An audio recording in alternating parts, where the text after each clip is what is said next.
All right. Good morning, everybody. My name is Eric Stromberg. I'm the Executive Director of the Center for Port Management at Lamar University, also the Chair of CETWAC's Education, Research, and Workforce Development. We greatly appreciate your participation in this morning's Hurricane Planning webinar. It's a workshop now webinar that we do on an annual basis for reasons that are probably obvious to everybody. We have a tight agenda. We will start off with Scott Whalen, who's the director of VTS at MSU Port Arthur. But let me give you a couple of, who will introduce the webinar, but let me give you a couple of administrative items. One, you will be muted until you raise your hand or put in the chat bar and we call on you. And then you will need to unmute yourself, please. So please raise your hand and put something in the chat bar, and we'll be monitoring that. And Q&A is going to be very important. This needs to be as interactive as possible, given the constraints of the electronic communication interface.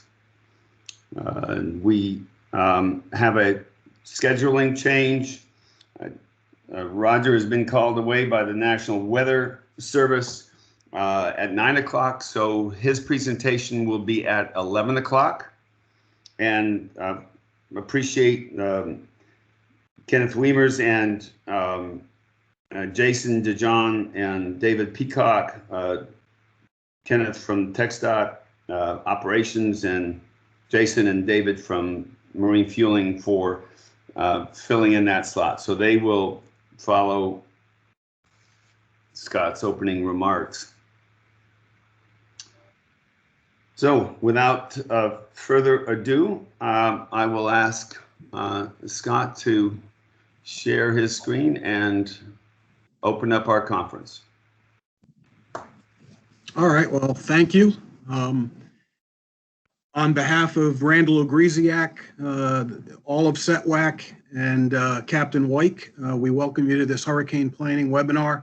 We do thank Eric and Candace for all the work they put in getting this thing scheduled, getting speakers lined up, and all that goes with that. Give me a little bit of grace here, as I'm still not used to these webinar things. I get no feedback. I can't see quizzical looks when I say something stupid. So, and as Eric said, raise your hand, say I didn't understand you, or something along that lines. On a positive note, we don't have to tell you to mute your cell phones, where the restrooms are, or how to get out of the building in the event of a fire. So that's good stuff. With respect to the CETWAC agenda for today, hurricane seasons is really important. CETWAC really is all about the marine transportation system, and one of the more consistent threats to the marine transportation system is hurricane season and all that brings with it. So this really is important. And one of the interesting things I find about hurricane seasons is that every time we get one, we learn something new. They're all different. They all bring different things. So when you think you've prepared for everything, we learn something new. And sharing those lessons learned during these webinars is critical to success in the future. So with that being said, thank you for joining us. We'll try to make this beneficial for everybody. And I will offer this up to Mr. Wiemers. I think he's the one that's going to fill in for Roger first. All right. Yes. Thank you very much. If you'll give me a thumbs up that you can hear me, I would appreciate that.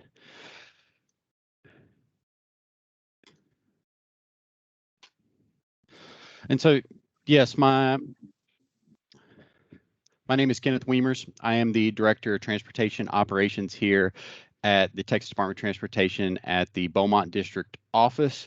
A little bit about myself. I am a Southeast Texas native, hailing from Orange, Texas. Graduated with a civil engineering degree and now hold my license as an engineer and as a surveyor. I've been with the DOT for a little over 12 years. rotating from different positions, starting off as just an inspector, going through design supervisor, up through construction area engineer, and now I'm over director of transportation operations. So what does that give me as a role in hurricane planning? I am TxDOT's responsible person for developing and helping coordinate our evacuation plans and serve as one of the incident commanders during the event. It seems like while I was area engineer, I was closing the interstate for one of these types of events about once a year. I don't know if any of my predecessors at the Beaumont office had to deal with that, so I'm hoping that now that I've moved out of area engineer, that we won't have to do it anymore. However, we definitely will plan to keep the roads open or get them open just as quick as we can soon thereafter.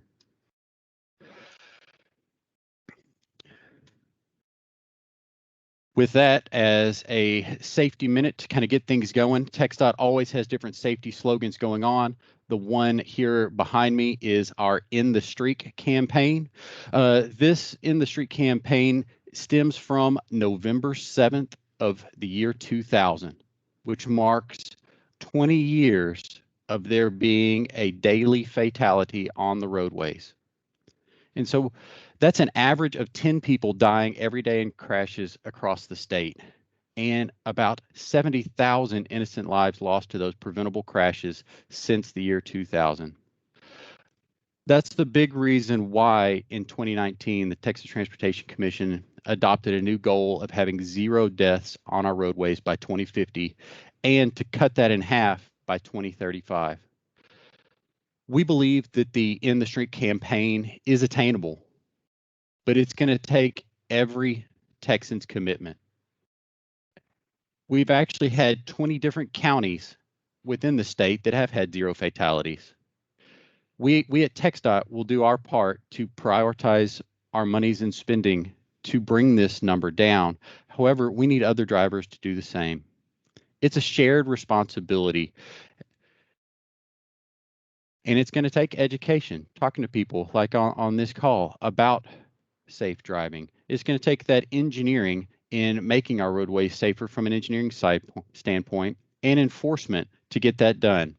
And that's why this call to action to every Texan is so imperative. And what we're asking everyone to do is real simple. When you get behind the wheel, buckle up.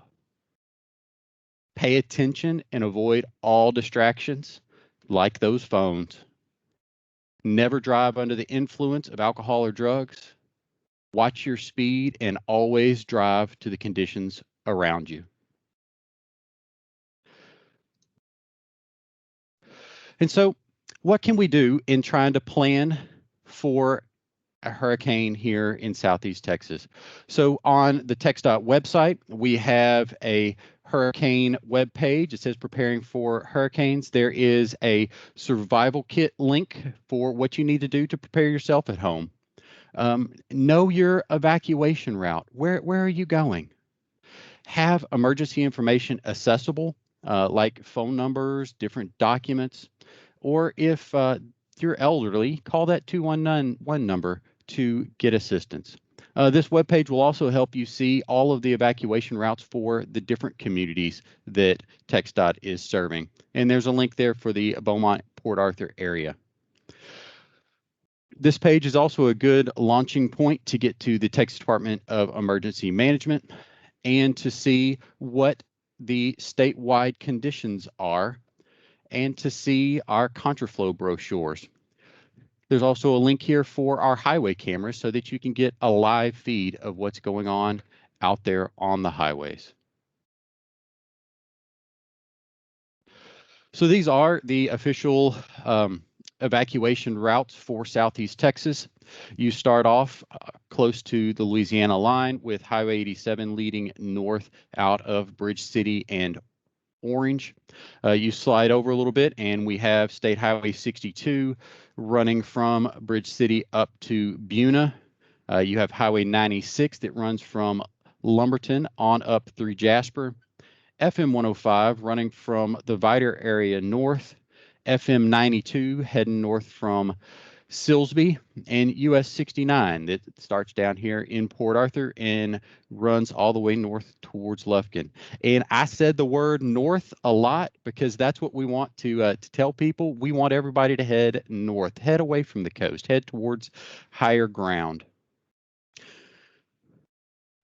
The other interesting thing on this map that I want everybody to take away are our evacu lanes.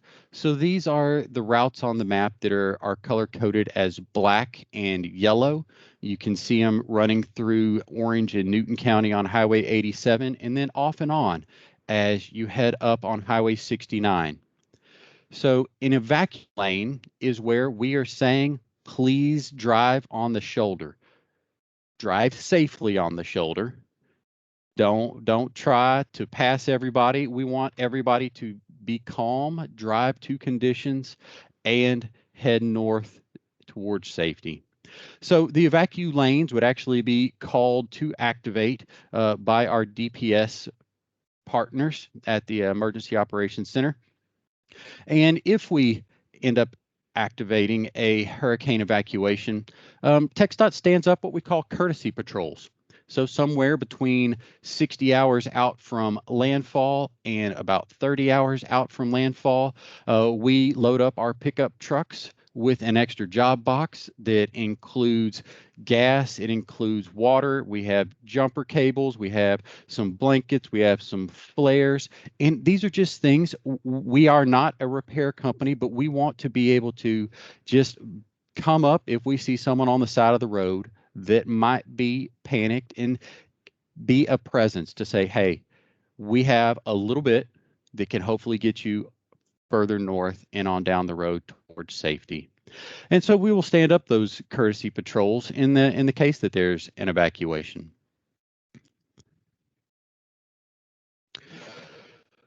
Some of the things that we get called upon during an pre-landfall event is a STAR request.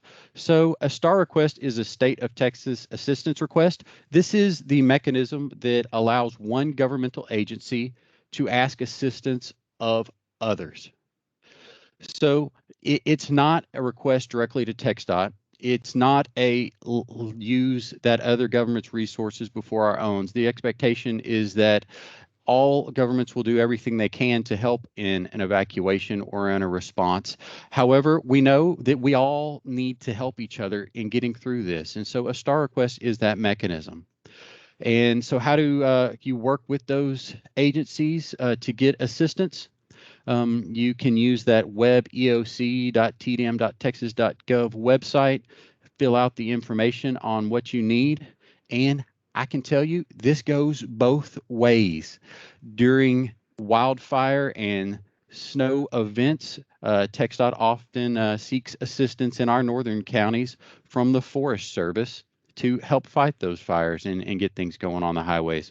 At the same times, I've delivered cones and we have helped assist with some debris cleanup as requested. And so one of the things that's very important in submitting these is to answer 5 questions. Who's requesting it? What do you want? How prompt does this need to be? Where does it need to go, and why? And so those aren't submitted directly to TxDOT. Those are submitted to the Emergency Operations Center directly in Austin.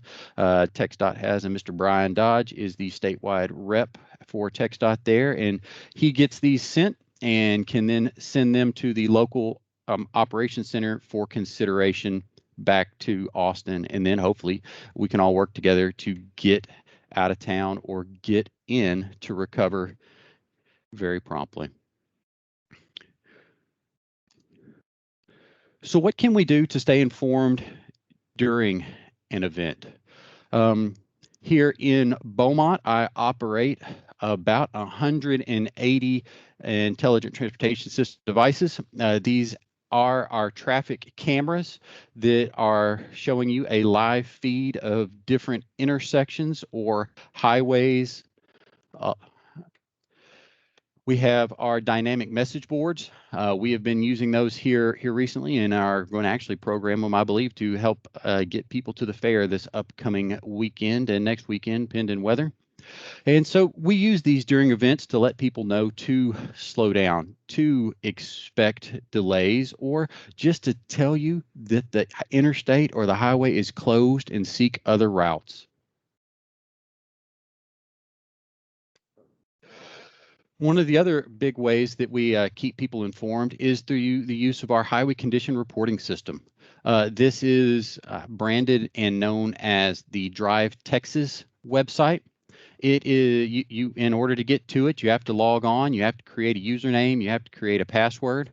And anytime that we have something that happens on the highway, be it construction, be it a cave in or power lines across the road, or as you can see, a tragic bridge failure due to an event in the top left picture, we'll post that information online. This is a screenshot of what it looks like. It's pretty nice and color coded to let you know what's going on the highway. I grabbed this screenshot about 48 hours ago, and it showed that we had some water on the road up on 1293, kind of between Thicket and Saratoga, as well as some on 327 in the Silsbee area. We have some long-term construction that is shown on this, and it is updated anytime that we expect that there be a condition present on the highway longer than 30 minutes. And sometimes we need y'all to help us out and call and report things that are on the highway. There are only about 190 people that drive all of the Southeast Texas roads to update this, and crowdsourcing works well. So I'll leave that for y'all. This was very important here just a couple of months ago during winter event Uri. During that, the map just almost went gray with snowflakes showing that there was ice and snow on the roadways. It got pinged over 800,000 times in regards to information. And at one time, there were over 45,000 concurrent Drive Texas users looking at that. So we really put a lot of emphasis on keeping this website up to date. It is what you would be able to look at and review if you wanted to know, can I get into my facility after an event? If it shows that there are trees and brush and that the roadway is blocked, we will do everything we can to report this. There is one member of our cut-in crews or debris removal crews who's well, not their sole job, but it's one of their most important jobs, is to report back to our emergency operations center to tell us if a highway is closed or not. So what do we do post-event? So right now and in advance of events, we start bringing in other crews and staging them in our neighboring districts. So our buddy district is Lufkin and Bryan College Station. And just as soon as hurricane force winds pass through their areas, those crews start rolling in. We generally send in two different types of crews. We have a cut and clear crew, and we have a push and shove crew. So the cut and clear crew is a great all. It's got a grapple. It's got a lot of guys with chainsaws, and their main focus is cutting trees out of the way and pushing them just to the white line. We want to get a lane of traffic open so that everybody can get in and start with the real things of getting your home lives back to order. We also have a push and shove crew. And so the push and shove crew is more in regards to debris that might float or fall on the road. It also is a crew that has those chainsaws, but it, instead of the grapple rig, it has a front end loader that comes down the highway. These crews are pretty much self-supplied. They're supposed to come and show up to be able to operate self-sufficiently for up to 3 days. And with that, we also prioritize what roads we clear and what we work on. We start with the interstates. You know, that is just about the lifeblood of the American economy. It is what connects those rails and ports to the rest of the United States. So we start with the interstate highways. We then roll to the U.S. highways. and then FM highways, and we are prioritizing these based on the average annual daily traffic that they see. We'll end up making several passes, right? That first pass is just to get the lanes cleared. Then we will come back and we will try to clear over the entire roadway, and then we'll come back more when we can get our contractors in to stage and pick up the debris and clear it right-of-way line to right-of-way line. Just to kind of bring this into more of a maritime environment, one of the things that our assessment crews do is also trying to find how can we get into the area. So this picture on the top left was of Highway 12 in Orange County. I was wondering if these motorists had their proper pilot's licenses for using a navigable channel. And I was just amazed during this at how clear the water was. It was about 2.5 to 3 foot deep, and you could just see that yellow stripe very well. Our cut and clear crews also would be able to report and let us mobilize our emergency contracts for debris removal should we end up having barges or things like that float onto the highway, as we did in Hurricane Ike there on State Highway 73. When bringing all these crews from outside, we have found that we can't just assume there's going to be hotels. So we staff up. These are actually pictures from Hurricane Laura's standing up of our base camps. You could see that we had to adjust on the fly for COVID environments for that one, painting the 6-foot standoffs around the cots and having the big blue HEPA filter there in the middle. And we always serve food, and Army tends to march on its stomach. And so this one, we ended up having to come in and bring in single serve hot meals once a day for those crews that were staging out of Jasper for it. And then it's assessing and trying to figure out what do we need to do to get everything back. In a wind event, it's always traffic signals that end up looking like spaghetti instead of the very clear traffic control devices that we need them to be, to help give people that confidence that, yep, when it says red, we want you to stop, and when it goes green, we want you to pause. Look both ways, make sure it's clear to start, and then go. And so bringing in crews and making sure that they know when they show up here in Southeast Texas to try to get our signals back in operation, they brought all the usual suspects that we need to put them back together. The crews that come in are not expecting to come in and then say, okay, Beaumont, give me a wrench. I forgot mine. The expectations, they come in and we get them done. I believe after Hurricane Laura, it wasn't but about 4 days, and we had all 300 of the signals there throughout Port Arthur and Bridge City and Orange and Beaumont and Mont Belvieu put back together and in service. Not beautiful, but they were definitely respectable and controlling traffic. During Hurricane Harvey, we had a bridge approach washout on Village Creek, and we're able to work with our contractors and our in-house support to open that back up before the waters drifted down or fell down to allow the roadway to open up on the approaches. We also learned and bring in our bridge assessment crews to come look at and assess our bridges for scour potential prior to opening them up. The Sabine Neches waterway, after several of these events, our berm had washed away, and so we were able to come in with an emergency contract and put in a wave break barrier heading from Port Arthur down towards Sabine Pass.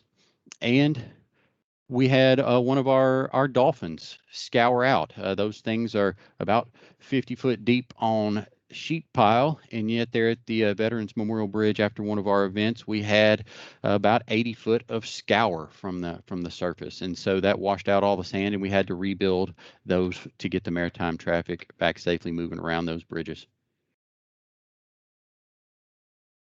And the last thing I have is that everybody needs a safe refuge, and we want to get everyone back to work just as quickly as we can. You know, this is the slide I generally talk about, that we always think of, that it is better to have something ready to respond with and not need it than need it and not be able to get it. and this little bobcat found a safe place to get out of the waters there near the South Fork of Taylor's Bayou. And with that, I'll open up to any questions if someone might have some. Thanks, Kenneth. I'm looking for questions. I'm not seeing any right now, so I'll keep monitoring that. You're going to be able to stay with us for a little bit longer. I know you've got a meeting coming up shortly after this one. So why don't we go to Jason and David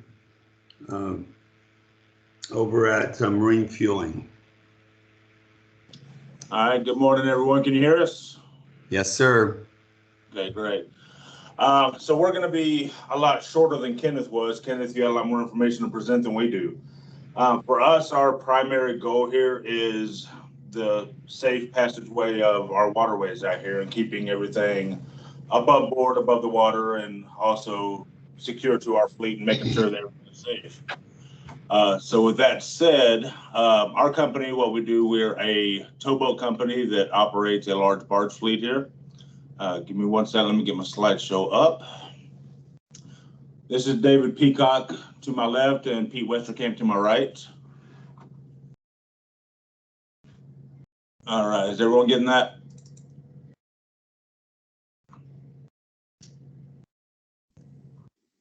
Are you getting the slideshow, everyone? Yes, sir. Okay, great. So our first slide, this is an overview of our facility here.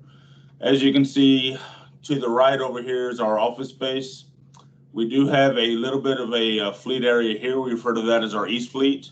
And to the right of the picture here is a slip area where we put dry cargo barges.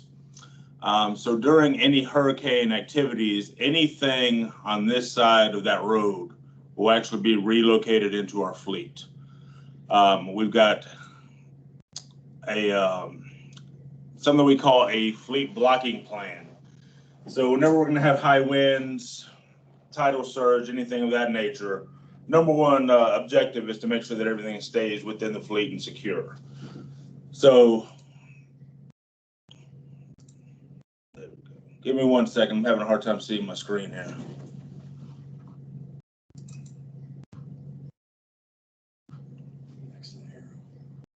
What? Oh.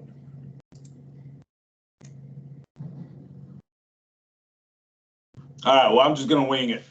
So hurricane preparedness, our biggest need as it pertains to our customer base is communication. So whenever we're 72 hours out, we'd like to go ahead and start implementing what we call our fleet blocking plan. And I'll show you some screens of that in a moment as to what that pertains. But with proper communication from our customer base, we'll know, A, how many barges are coming to us, what size barges, whether they're empties, whether they're loads. And with that knowledge, we'll know where to put them within our fleet blocking plan and what the timeline is in doing that, which is key because it does take a long time to actually redo our fleet to prepare for these hurricanes. So to give you a little bit of a baseline, that's what our fleet normally looks like. As I showed you earlier, over here is our East Fleet, which in hurricane situations will be empty. On this dock over here to the left, we do have a couple of fueling barges that we normally operate at this facility. But that all gets relocated into our fleet, so none of that is actually present during a hurricane situation. So what do we do during a hurricane? Well, as you can see down here to the bottom of the screen, that's where we normally put our jumbo barges. A jumbo barge being anything larger than a 10,000 barrel barge. All of our 10,000 barrel barges typically go up on our south bank where you see my mouse at. During a hurricane, all that goes away. We redo everything in what's called a fleet blocking plan. All of our chemical barges will go inbound. All of our dry cargo barges go outbound. So completely inbound, we have our empty barges. Primarily our chemical and our CDC barges will go first. And that will stretch from our south bank of our fleet all the way to the north bank of our fleet. And it becomes one big giant block. Every barge is wired together and everything is secured with as many lines as we can from either side. And we'll do that both with very tight lines and some loose lines. Reason for that being, if we have a wind event, obviously we want to have as tight lines as we possibly can. And in the event of any surge or anything that might happen to pop any of those tight lines, we want to have a backup there. So those loose lines will serve as kind of a safety net in the case that we have some broken lines there. So you see the black area of our demonstration here, that's actually where our empty barges go. Outbound of that, this is going to be our loaded chemical barges, CDST barges. And outbound of that, we'll have our hopper barges, dry cargo barges, deck barges, things of that nature. So we'll go most dangerous to least dangerous, inbound to outbound. And then outbound of these barges, we'll have all of our horsepower sitting there. And we shouldn't have any situation of a barge break, any kind of lines breaking. Because of the way that we situate our fleet, it can go north or south and we're okay because we're actually so tight to the bank. We don't have a whole lot of movement there. But in the situation that we do, we've got a ton of lines there. We shouldn't have any problems. On our south bank, which is at the top of your picture here, we've got 22 36-inch pilings that are 77 feet in the ground. Down at the bottom of the picture here, we've got 11 barge tiers, consisting mostly of 3 dead men apiece, sometimes 4, depending on the tier. So we've got a lot of protection there. And on the outbound side, we do have, anywhere from 5 to 15 boats sitting, waiting. Now I say that because that's normal situation. If we find ourselves in a situation where circumstances appear like they're going to be very dangerous, we will actually send our horsepower north up the Neches to protect those crews and that horsepower. But it has to be a very dangerous situation for that to happen.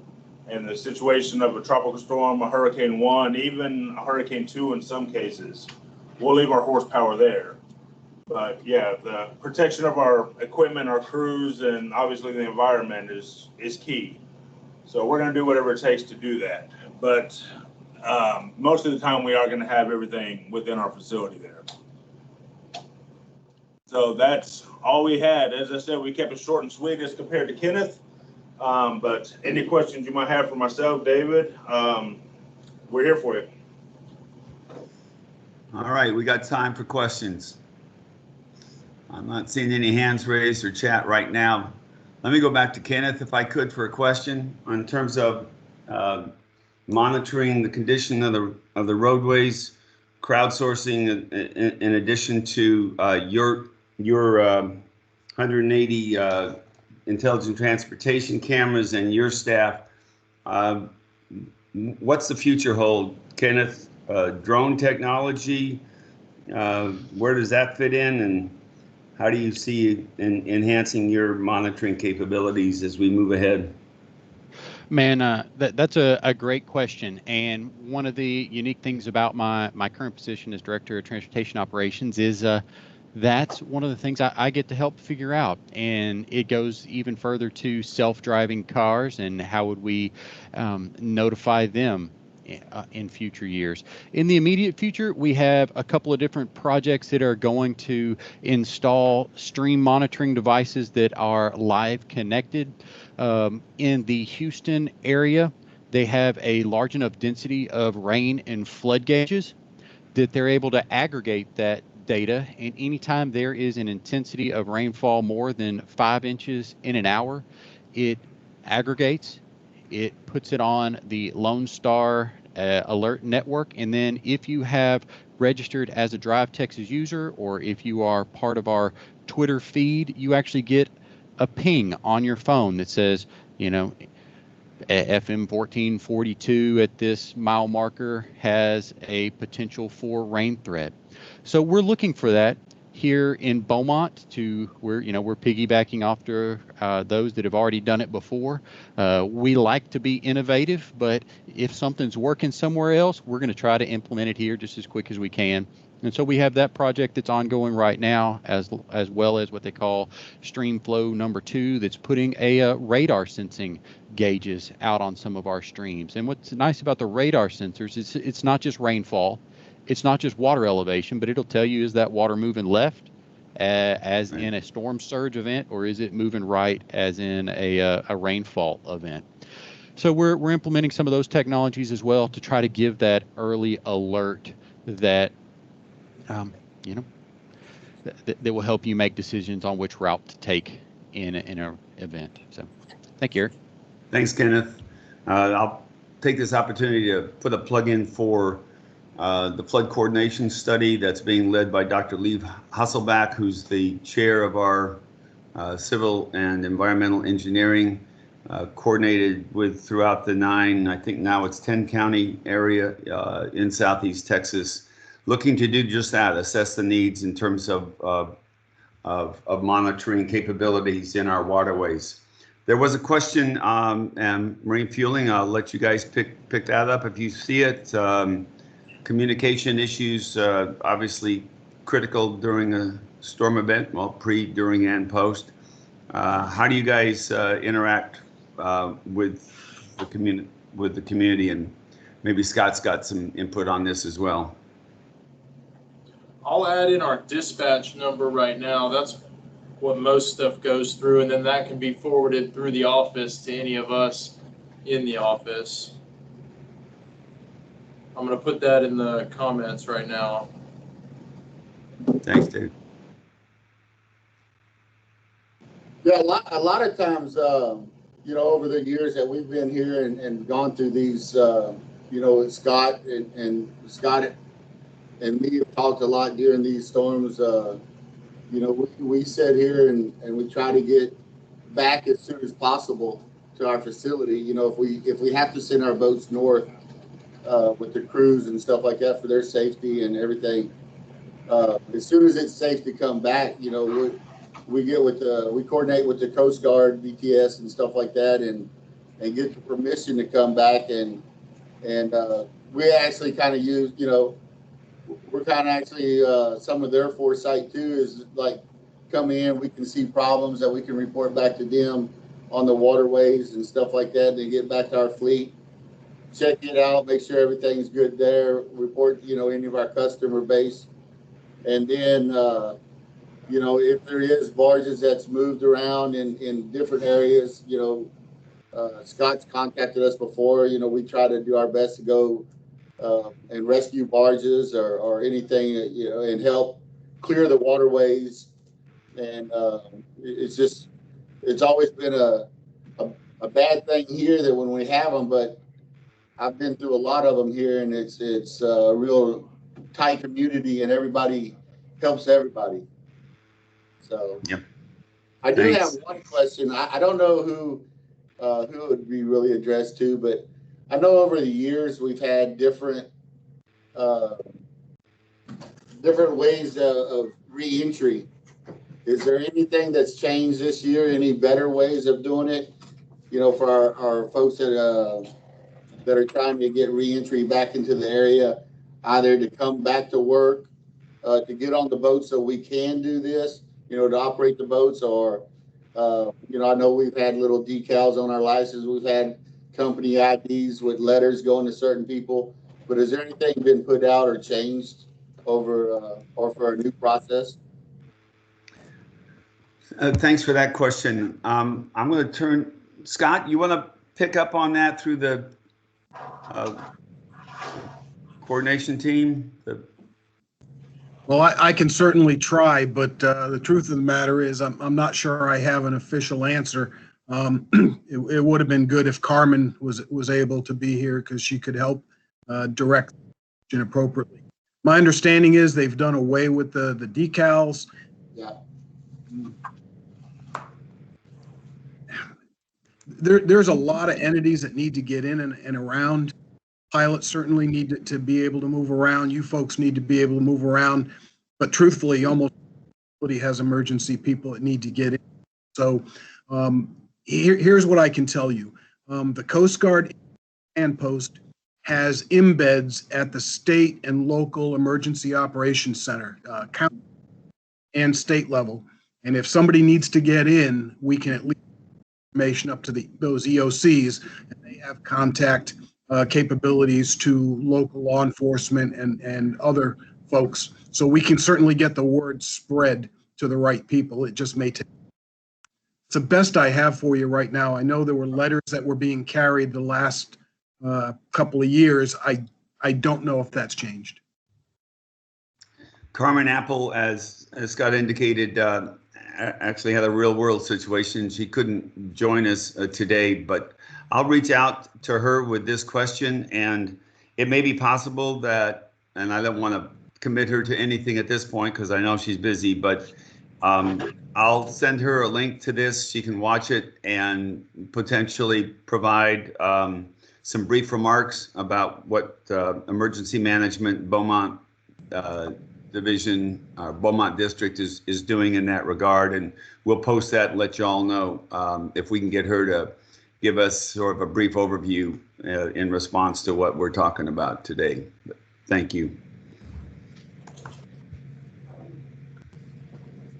Do I see a hand raised? No.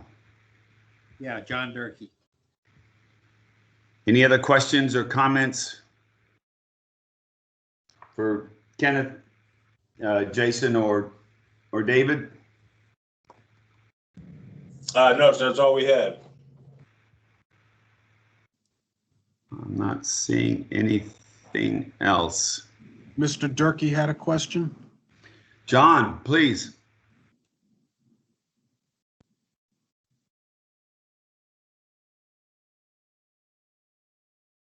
Unmute, perhaps. Well, I'm going to help a little bit with holograms and reentry. Thank you. It came up, by the way, in a very interesting fashion a while back.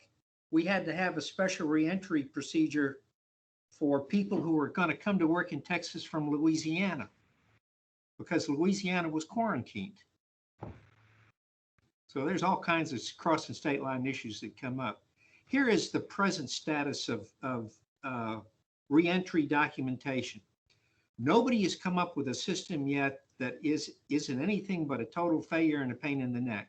Back when we had holograms, there were about 18 illegals that were arrested by Border Patrol, and they all had holograms.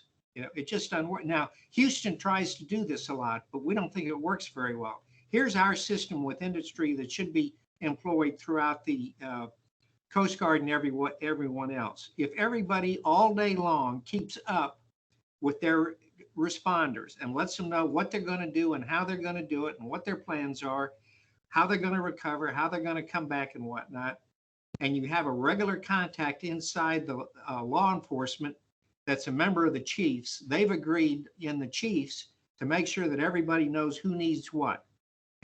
And that is just a much better system than handing out letters and things like that. People do that, but it's just not a very functional system. One of the real difficulties we ran into early on, when we started to document people with holograms and things like that, all our emergency responders were spending hours right before the big event handing out stuff. That's no good. Just keep up with your emergency responder cohorts over in the chiefs and let them know how you do things. And that simple familiarity is going to do you more good than anything. Thanks, John.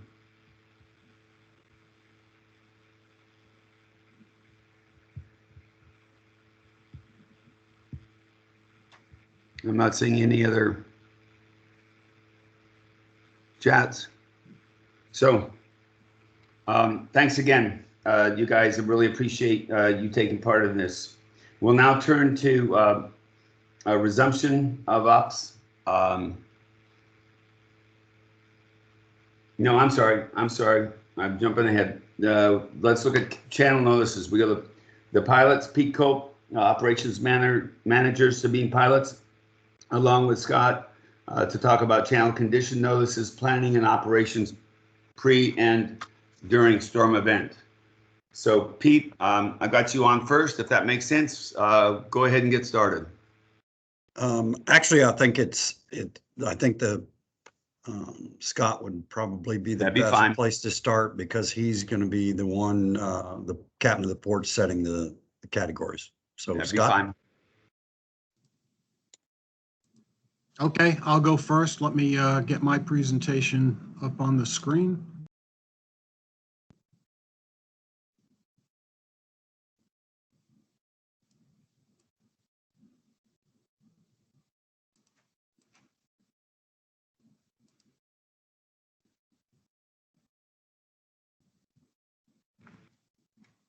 All right. So we're gonna talk about the Coast Guard's planning pre-storm. I've got a post-storm presentation we'll go over later, but the pre-storm is really focused on assessment of the waterway and preparing it for the storm. So a couple of things that basically set the table for us is the captain of the port has certain authorities that they're going to enforce. One is the authority to establish safety zones. This is just a legal document that says for a given event that we're gonna control vessel traffic. So we don't really advertise it or publish it too much, but for every storm, we actually write a legal rulemaking that gets published in the Federal Register that says basically for an emergency of this particular storm, the captain of the port has the authority to direct the handling of cargo, order vessels to operate here, there, and everywhere in order to protect life, property, and the environment. The VTS has inherent authority for similar things. So until that safety zone is established, VTS may be directing vessel movements in a certain way. More than anything, we share information and try to let people make the best decisions they can with the most information they have. But the question is, what exactly do these port conditions mean? I saw in the marine fueling presentation, they talked about port condition whiskey, and many facilities around here have plans that are based on port conditions. So I want to talk about what those are a little bit and what they mean to the Coast Guard. They are universal throughout the Coast Guard. You'll find these same port conditions on the East Coast from Maine all the way down to Corpus Christi because they all are susceptible to hurricanes conditions. The port conditions are determined by the anticipated landfall of gale force winds. So sometimes you might say, why in the world are we going to that right now? So we're going to talk about that a little bit. Port condition whiskey is set when 72 hours prior to the arrival, or at least the expected arrival of gale force winds. The waterway remains open to commercial traffic, remains open to everybody. The next step is when gale force winds are 48 hours out, the port still remains open to commercial traffic. In our notifications, that we may provide additional guidance on what we would like to see. Port condition Yankee is set 24 hours prior to the arrival. Traffic control measures may be implemented, and vessels may or may not be allowed to enter port even at this particular point, mostly in preparation for the ability to get out or to seek shelter elsewhere. Zulu is 12 hours prior to gale force winds, and basically the captain of the port shuts the port down to all traffic. Now, we're realists and we understand that people still have to get certain things done in order to prepare for a storm. There's always last minute things. So work with the VTS here, work with the captain of the port, and we will let certain things occur because it's necessary. But most of the planning should have already been completed, and most of the preparation should have been done by this point. After the storm has passed, we will rescind Zulu. We will set port condition recovery. And that again, that's a universal standard port condition. But during recovery, the port itself may be closed. It may be open, or it may be open with restrictions. And the progression is normally closed, open with restrictions, and then fully open. The storm size, strength, and everything else will determine where we are in that. The one thing that we are trying to avoid, and it's very difficult, is once the storm has passed and the sun is up, everybody wants to run. And we, everybody wants to go home. They want to evaluate their facilities, and we understand that. But we also have to be sure that the waterway is safe and we don't cause more problems because we run into something we were unaware of. So we will have an orderly reopening of the port based on post-storm assessments. Because I had to shift computers at the last minute, this slideshow is missing one slide. So also under stakeholder communications, but before this one, most of our stakeholders are familiar with our teleconference calls. We are involved in many, many calls. We sit on National Weather Service calls early in the morning where they provide their projections. We participate in navigation restoration team calls. Those are calls that involve U.S. Army Corps of Engineers, GICA, and most Coast Guard units along the Gulf Coast. That has to do with staging of resources for post-storm events. So surveying of the waterways is often a topic of discussion, so the Corps will fill us in a little bit on what their plans are and how that works. I'm sure Tim will give us some insight into how that works. It's really kind of cool. The Coast Guard is doing port coordination team calls. Again, it's not just Port Arthur. Depending on the size of the storm, we may participate in Sector Corpus Christi, Sector Houston, Galveston, Sector Morgan City, some of those port coordination team calls as well. And then there's other internal calls. Our bosses at district set up phone calls with the sector commanders and with the captains of the port to talk about preparations of personnel and Coast Guard resources so that they're protected and available for post-storm response. So what does that mean? Well, that means there's a lot of telephone calls going on. And what we need to do is we need to establish a battle rhythm. Once we get into a certain time frame for our PCT calls locally, we generally try to keep them the same time every day. But you'll notice from storm to storm, from event to event, that those times vary. And that has to do with whether the storm is affecting multiple captain of the port zones and how many of these other conference calls are going on. One of the things that's really important, I think, is that it doesn't benefit us a lot to have a port coordination team call if we don't have all the information from some of the other calls first. So that's why some of our PCT calls may end up being a little bit in the afternoon as opposed to early morning, because it gives us an opportunity to get more information and be able to share more. That may not always be the case. Let me go back to this. So how do we communicate the content of these calls to the mariners, to our facilities, our stakeholders? The official way is through broadcast notice to mariners. That's channel 13, channel 22 alpha on the VHF Marine Band. That gets the information into the hands of the mariners on the waterway. And then VTS is doing similar here in the VTS area. When it comes to people that are not on the water, you may be familiar with our Marine Safety Information Bulletins. Those are email notices that go out, and those MSIBs are also posted to the Coast Guard's home port website and VTS Port Arthur website. I will show you that here in a minute. This is what a MSIB from Port Arthur looks like. Each Coast Guard office, it looks a little bit different. We try to put in the heading there what the bottom line up front information, in this case, set port condition Yankee, and then there's some details on it.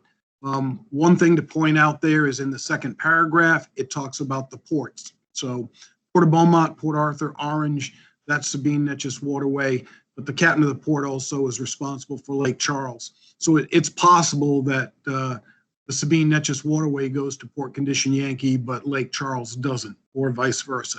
Again, very storm dependent.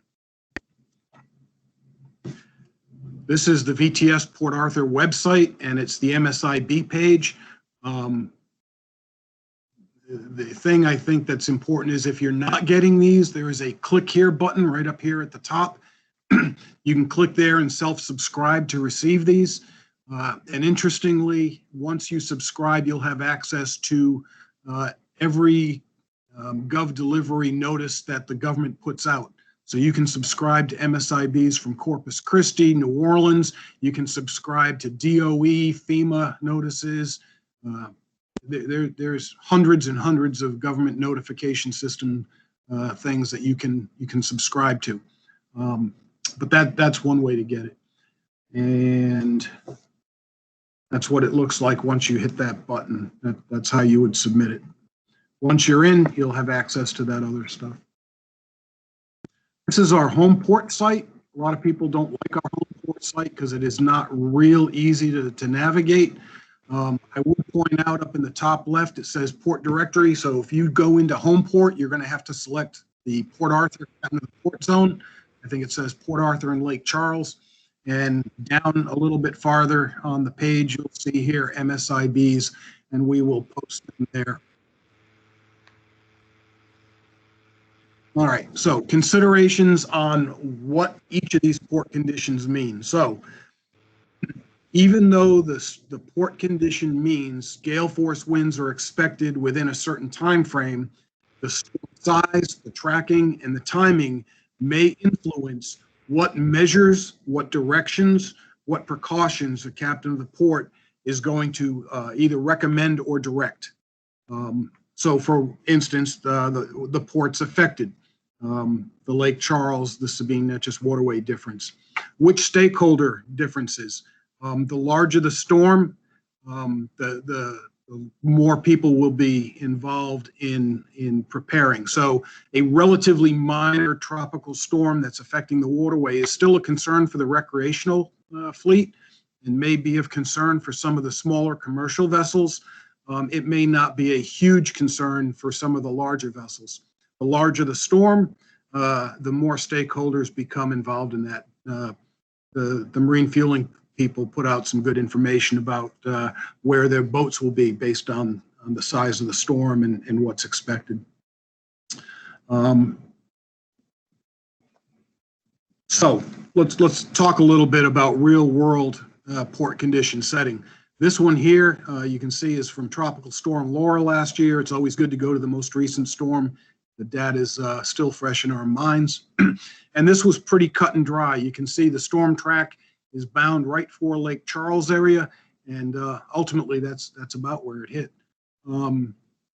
There's no question that we're going to be setting port conditions here. This one here was about 48 hours out, I believe it was.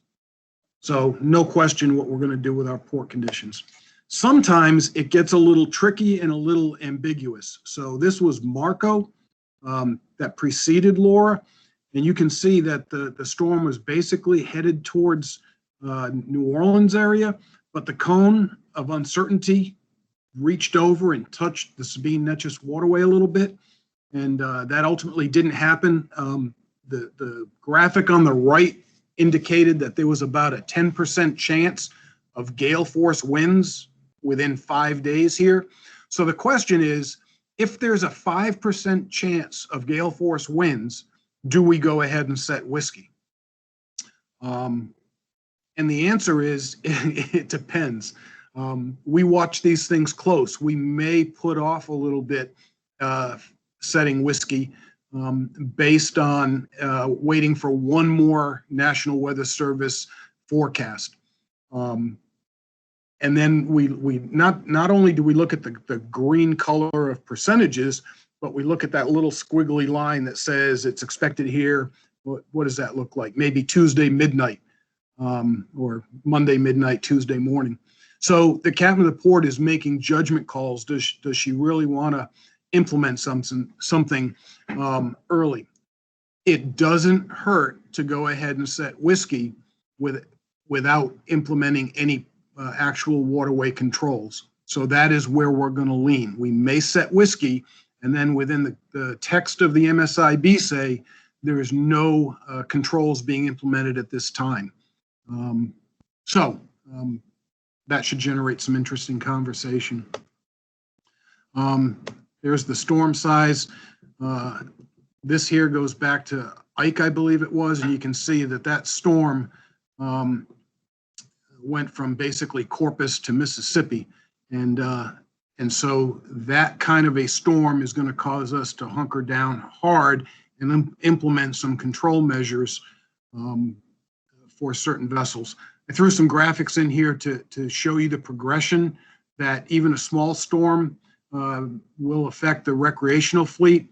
Larger storms, the captain of the port's going to be concerned about the fishing fleet, especially.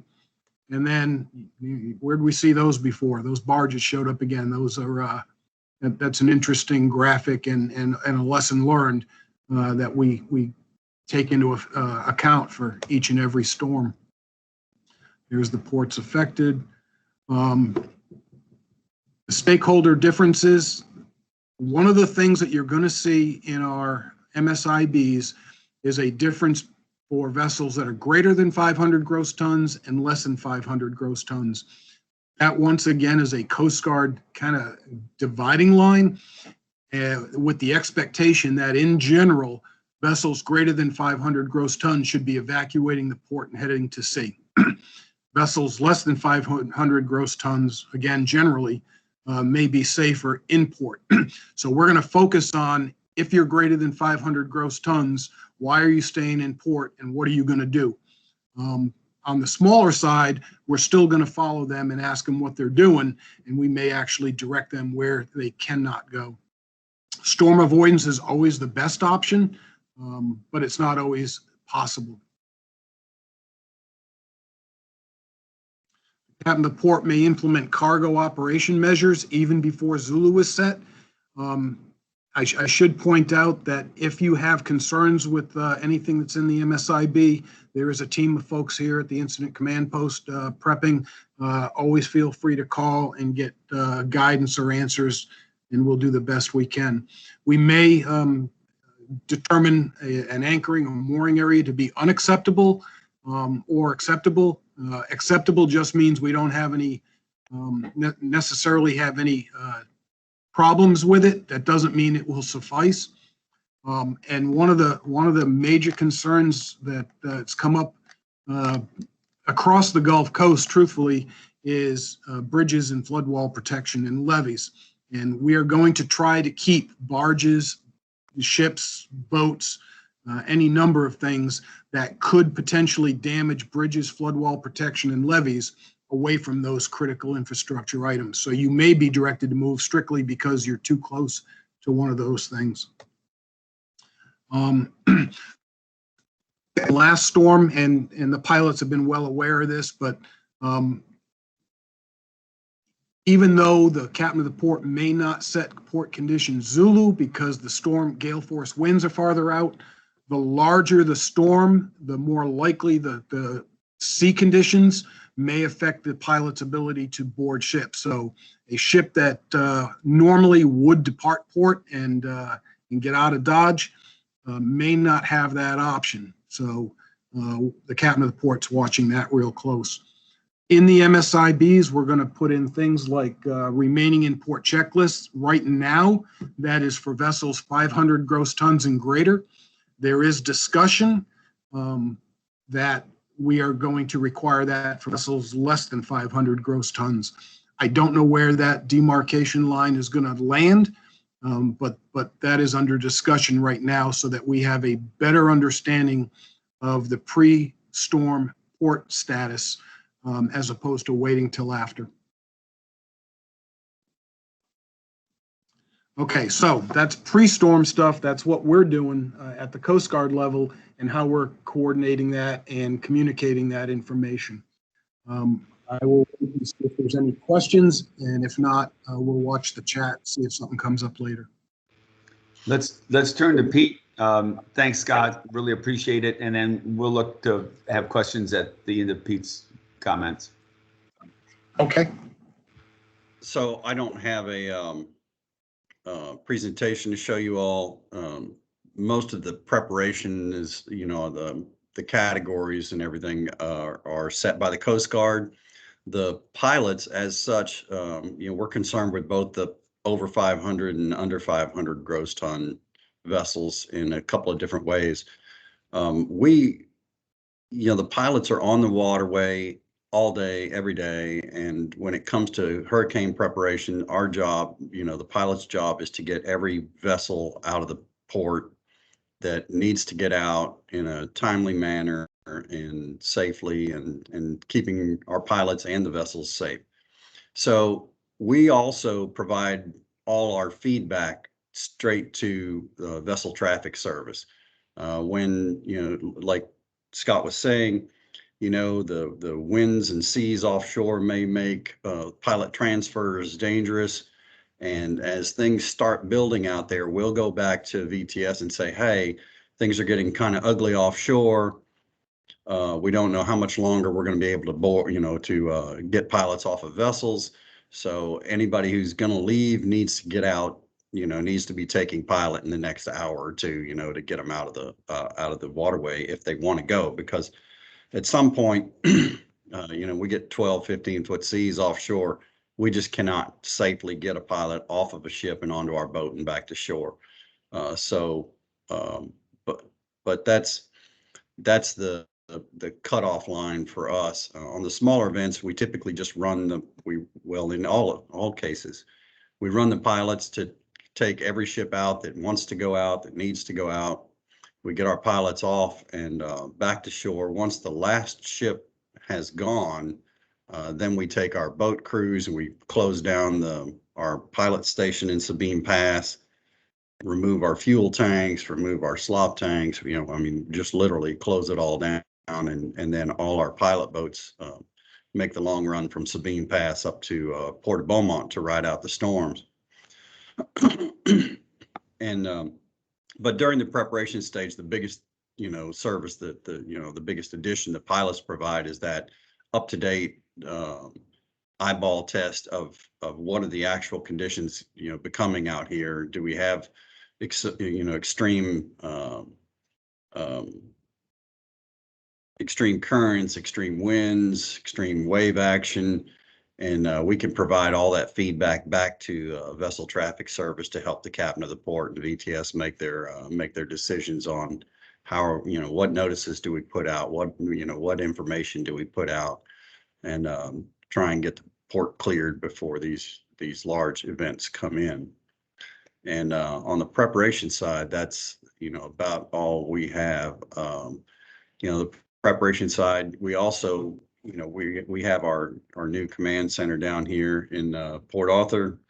It was built to house us during small storms and during recovery after large storms, and it's worked out quite well. We tested it last summer. But that's all I have. If anybody has any questions for me, they can put them in the comments or ask them. I'll watch, Pete. Thank you so much. I'm not seeing hands raised or a chat. Help me, Candace, if I'm missing something. While we're waiting, Scott, you said Condition Zulu. There was some flexibility, in terms of the captain of the port declaring Condition Zulu. Can you help us understand what those metrics might be a little bit more? Well, I'm not sure I can. There are no specific metrics. I guess what I was referring to is when Zulu is set, the port is officially closed to commercial traffic. However, if there are vessels running for their lives, if there are preparations that still need to be made to ensure the safety of the port, we're not going to stop those things is my point. But that information needs to be shared with us once it's closed. The Coast Guard boats with the blue lights will be out there running around trying to make sure that the port is secured, and it'd be good for us to tell them that they can ignore a particular vessel that's trying hard to prep for the storm. Thank you. I'm still looking for comments because in terms of port condition, that's based on wind force at this point. What role does flood and surge play, if any? Well, the answer is when we get those remaining in port checklists, we are looking to see if they are accounting for expected surge. So the larger the storm, the more surge we expect, and the more concern we get for where vessels decide that they want to ride out the storm. The larger the storm, the less comfortable the Coast Guard is with vessels being down in Sabine Pass. So when a vessel tells us their plan is to moor up down in Sabine Pass, that may be acceptable for a small storm, but we may not accept that. We may force the issue and ask the vessel or direct the vessel to move. What that means is, I think most facilities, most vessel owners should have multiple plans, or always plan for the worst case scenario, or as best you can. It is not unusual to see 10 to 12 foot of storm surge down in Sabine Pass.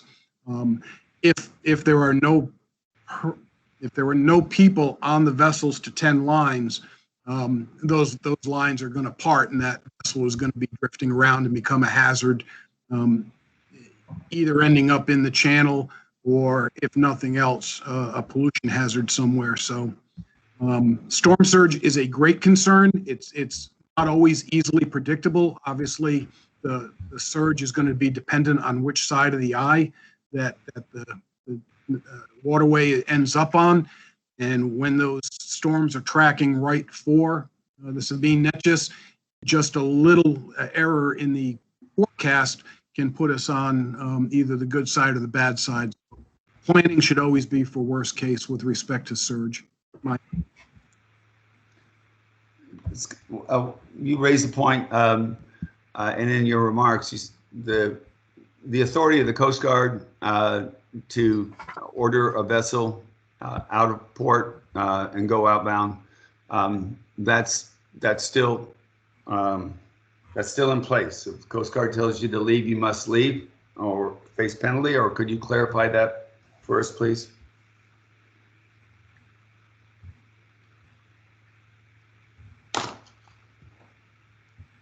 I'm sorry, Scott, did you hear me?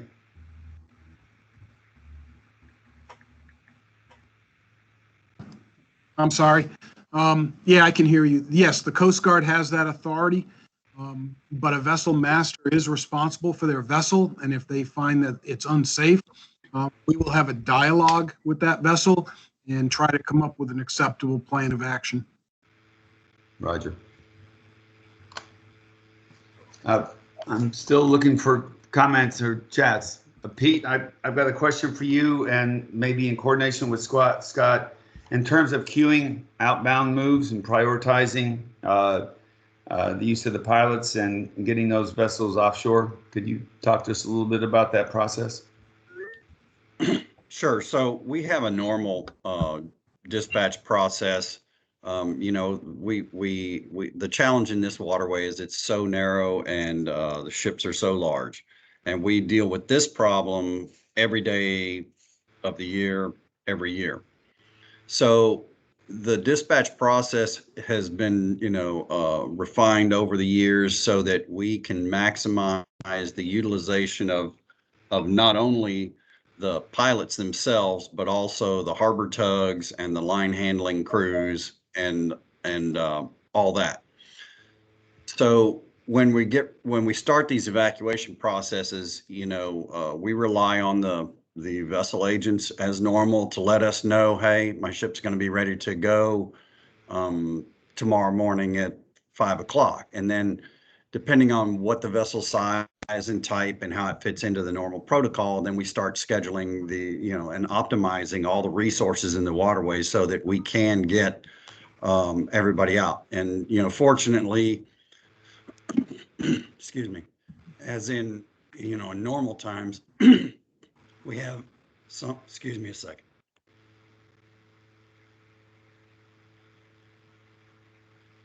We have some ship owners that are very conservative and want their vessels out, 48 hours, 96 hours before any kind of event.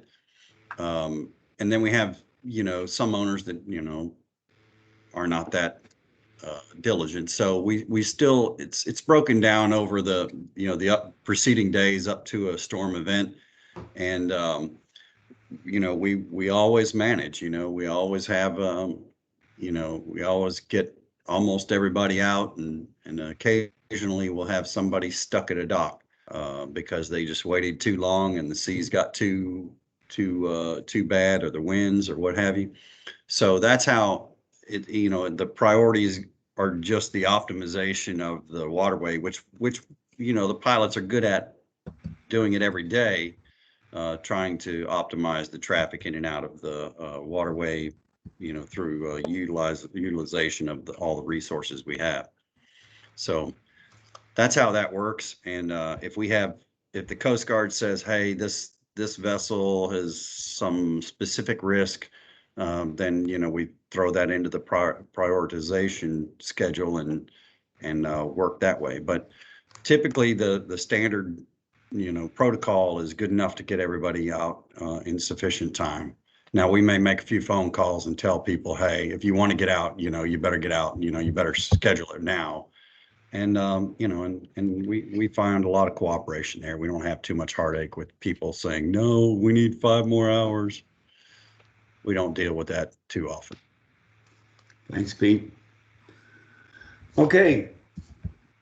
Again, if I'm missing something, I'm expecting Candace or Scott or somebody to help me understand. We have multiple screens on right now. Scott, I'm assuming that you're going to be picking up your screen share in your next presentation as we turn to the resumption of channel ops post-storm. And I guess we'll keep the same order. Scott, you're going to start off on this, and then Pete, and then we'll be joined by Tim White, resident engineer here in Port Arthur. Okay, I will do that. I don't think I'm sharing my screen, so I'm going to take a minute and redo that.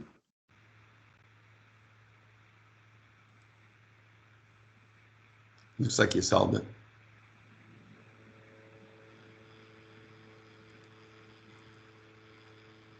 There we go.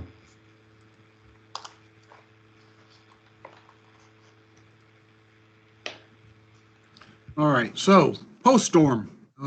The primary goal of the Coast Guard post-storm is restoration of the waterway. That's a little broad, though.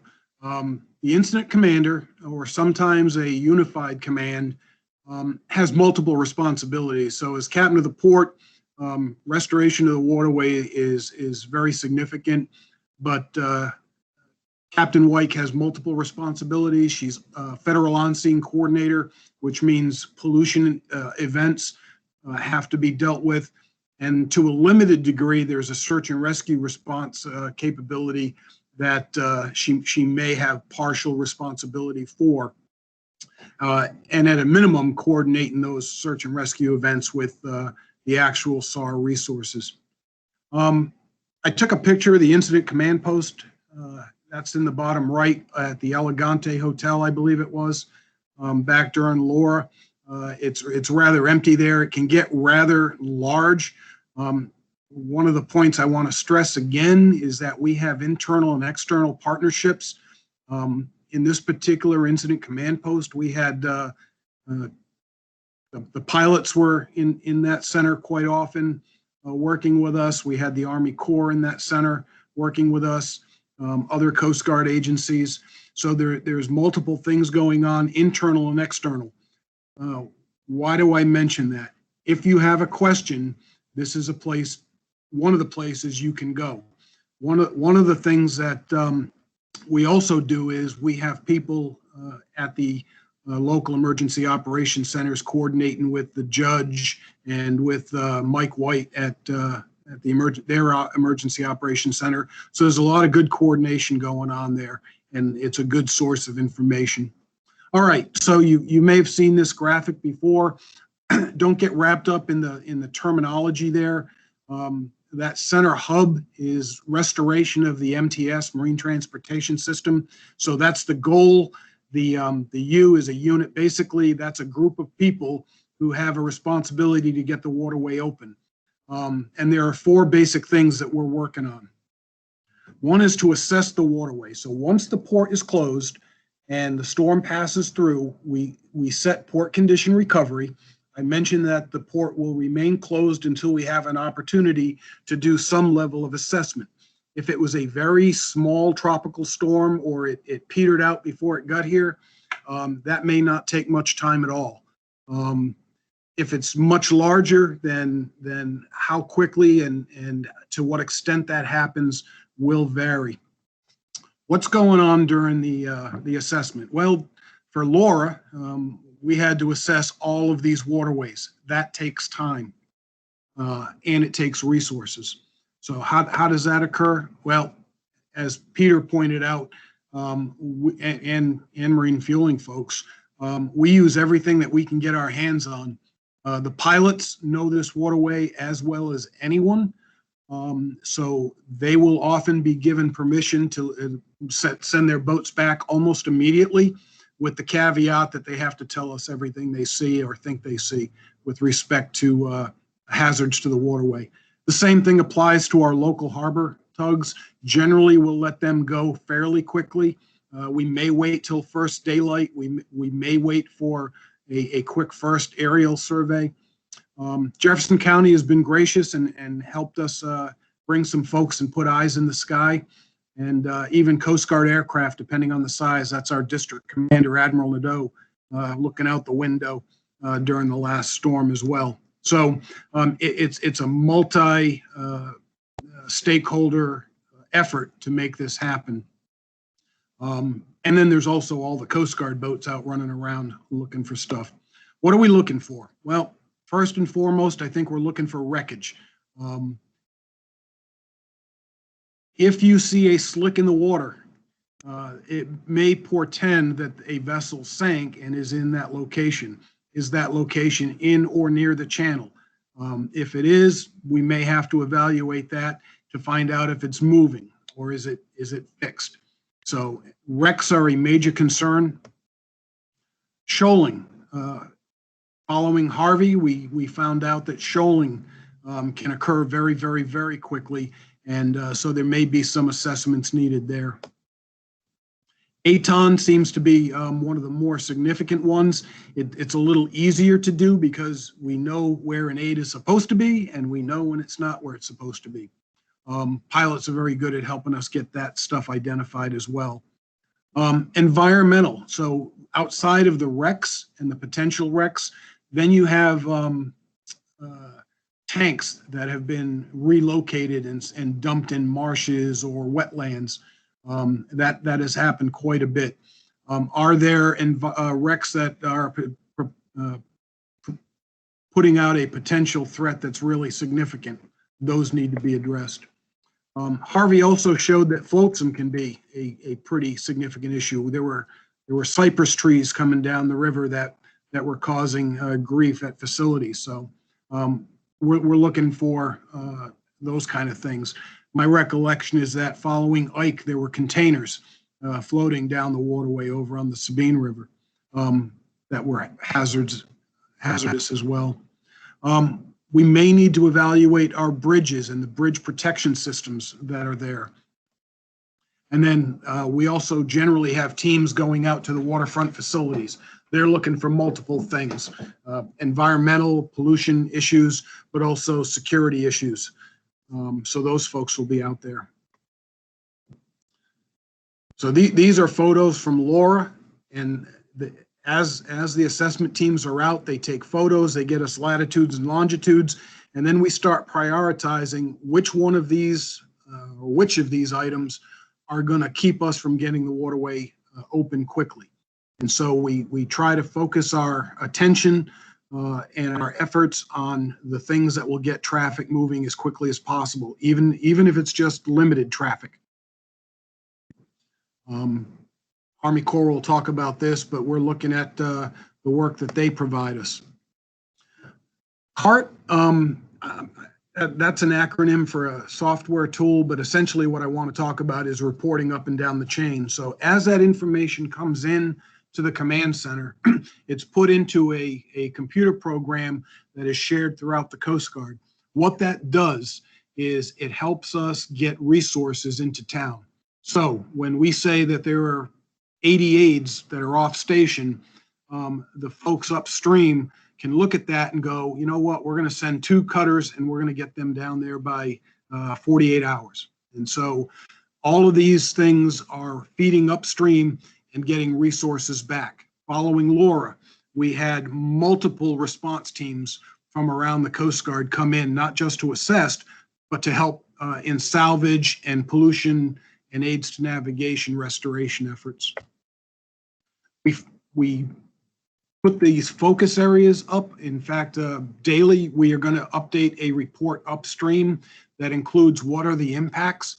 So reason that's part of this presentation is we really need the facilities to share the impacts that they have sustained from these storms. There's actually forms on our website that we've asked them to provide to us so that we can get this information upstream. How does that help? Well, for one thing, there are contacts way up outside this area should we have impacts from railroads being down. So there may be opportunities to engage with other government agencies for resources, either from FEMA, Department of Transportation, and similar.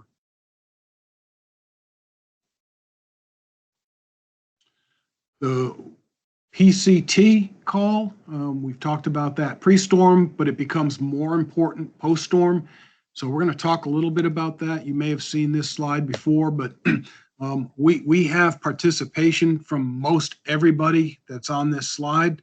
From the federal agency side, we've got the Corps of Engineers, we've got Customs and Border Patrol, we have MARAD, National Weather Service is always engaged, Military Sea Lift Command, SDDC, MARAD, FEMA. I mean, they're all engaged and part of that team. From the state level, we've got TGLO, TxDOT, Railroad Commission, DPS, and then local, Mr. Durkee was talking about the Chiefs Association. We have the Navigation District involved, the county judge, city governments may be involved. They're all part of these teams. And then most everybody on this call in some form or fashion is part of it.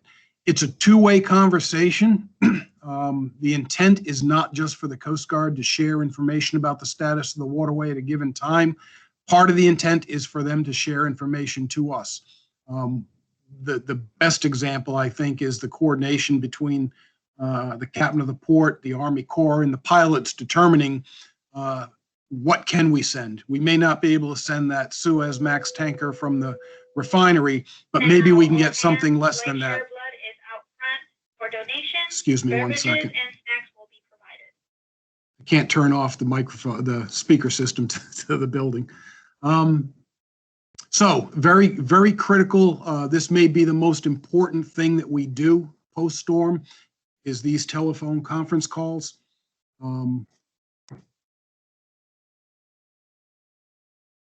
don't know what happened there. Okay. How do we share the information from these calls? Same exact way. We VHF radio through broadcast notice to mariners, vessel traffic advisories, and MSIBs. On the MSIB side, now we're going to get into the nuts and bolts a little bit. We're going to actually implement restrictions. So I just grabbed one from Laura, and you'll notice that vessels greater than 500 gross tons were restricted because we needed to do a better deep draft channel survey. And again, that included status of ATON, status of survey work that may be done, status of wrecks. Test runs of limited draft vessels will begin. So we had coordinated with the pilots. We had identified 1 or 2 vessels that would be good test runs, and so we made some plans. So that's how that works. We did the same thing with inland industry vessels. We ran a couple of test tows, and then depending on how those go, we may open the channel with some restrictions, and based on that. I'm going back to Homeport. One thing you may or may not have noticed, one way we're required to do is to put the port status there. So the way our captain of the port zone is set up, this is what it looks like right now. We're looking to make a couple of changes here, but if the channel is not open, you will see either a red square that says closed or a yellow square that says open with restrictions. And you'll see, as in this case, MSIB 213, there's a draft restriction. You'll see at a minimum the MSIB number of the latest one, and if there's room, there may be some of the larger restrictions included in this site. It's a good first stop. And there will be a link to the MSIB there as well. Okay, so I should point out that all these things are happening simultaneously. Assessment will continue for several days. CART reporting will continue for several days. PCT calls will continue, and the restoration process will continue. What is the restoration process? Well, it's pretty common sense. We're going to be doing our best for hazard removal. There may be salvage teams out and about. There will be pollution teams out and about. Getting back to the shoaling as it's identified, we'll be working to determine what level of traffic might be able to go despite the shoaling. We will be discussing aids to navigation, getting those back in place, and to what level we can let traffic go without them. So it may be that we open up traffic daylight only while we wait for some of these other things to occur. Restoration, response to the spills, response to the flotsam, and then there's always the locks and bridges issue. Laura caused some significant problems on a couple of drawbridges at the locks, and it introduced some significant delays. And some of the things you don't necessarily think about was while the drawbridge was working because of a generator that was brought in, the people that operate the drawbridge were unable to get back quickly. So we implemented some measures to open it during certain hours, daylight hours on certain days, and then provide an opportunity for the local EMS to get resources in and out across that bridge at night, or vice versa. So a lot depends on what the EMS needs. That was an interesting dilemma. And then lastly, waterfront facilities. What do they need from the Coast Guard? A lot of their efforts tend to be self-directed, but the Coast Guard needs to know about the impacts to their facility and potentially what the Coast Guard can do to help them.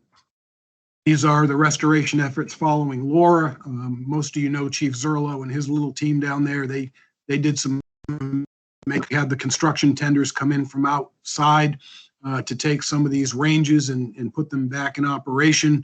I think they did an amazing job given the responsibility and the devastation they had.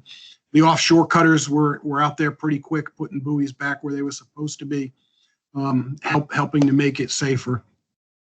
And then the things that cause potential hazards, these are the things that they're identifying, whether it's, hey, could this thing drift out and end up in the channel, or is there a pollution issue there?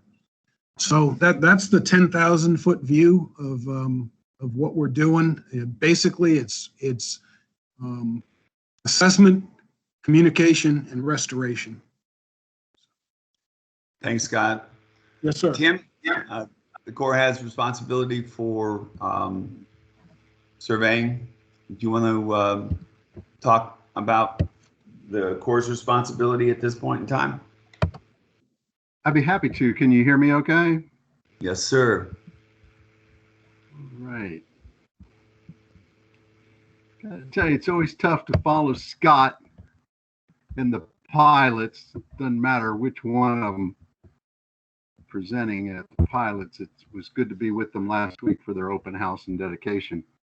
Hey, my name's Tim White, and I am the resident engineer for the U.S. Army Corps of Engineers.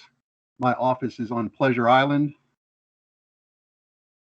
And it's important that you see that the views and opinions and any attempts at humor contained in this report are those of the author and not associated with the Department of Army. Scott mentioned this. I like these slides where it shows all of us working together, and Scott's done a terrific job at coordinating that. Here are the players, if you can see my screen, of the U.S. Army Corps of Engineers and the people that I work with. We have a new hydrographic surveyor in Colton Jurgensen. A lot of you may have worked with Joe Sedtall. Joe got promoted and he's still in my office. He's doing quality assurance, construction representative work. And we are growing our office with some really great talent. And if you've not met Colton yet, you've got something to look forward to. Belinda's at the top. She is our navigation restoration call leader, and she has been co-located with the Coast Guard on many occasions. Carl Brown is in our Galveston office. Aaron Durba is the chief of the hydrographic survey, and that'll come into play later in my discussion, where I'll show you some of the ways that the government and the Corps, in my office in particular, documents the current conditions of the waterway before hurricane season, as well as recovering from events, and then following the season, we also post conditions. And really pretty cool the way we make that available to all stakeholders to be able to get access to the maps and the depths that we are surveying, and we post those very regularly. We've got access to, and Scott mentioned, and everyone is right. I mean, once the storm passes, there is a huge impetus to get back on the water. Sun comes out, hey, let's start running again. And we have one huge boat, our Turpin, which is a 48-foot survey boat that goes offshore. We've got a brand new 30-foot multi-beam and side scan boat that we in very short order can put in the water, whether it be at Beaumont or whether it be at Sabine Pass or whether it be at my station in Port Arthur, and run the river, run long lines, run the quarters, which is a way for us to identify potential problem areas. And when we find them, we have the ability to bring in assets to help clear, whether it's a shoaling situation or whether or not there's some obstruction. So how do you benefit from that? And how do you see what we're doing? So the next series of slides will be how you can do that. And at the top, we report our channel conditions, and they're updated very regularly, and we put a big push before hurricane season.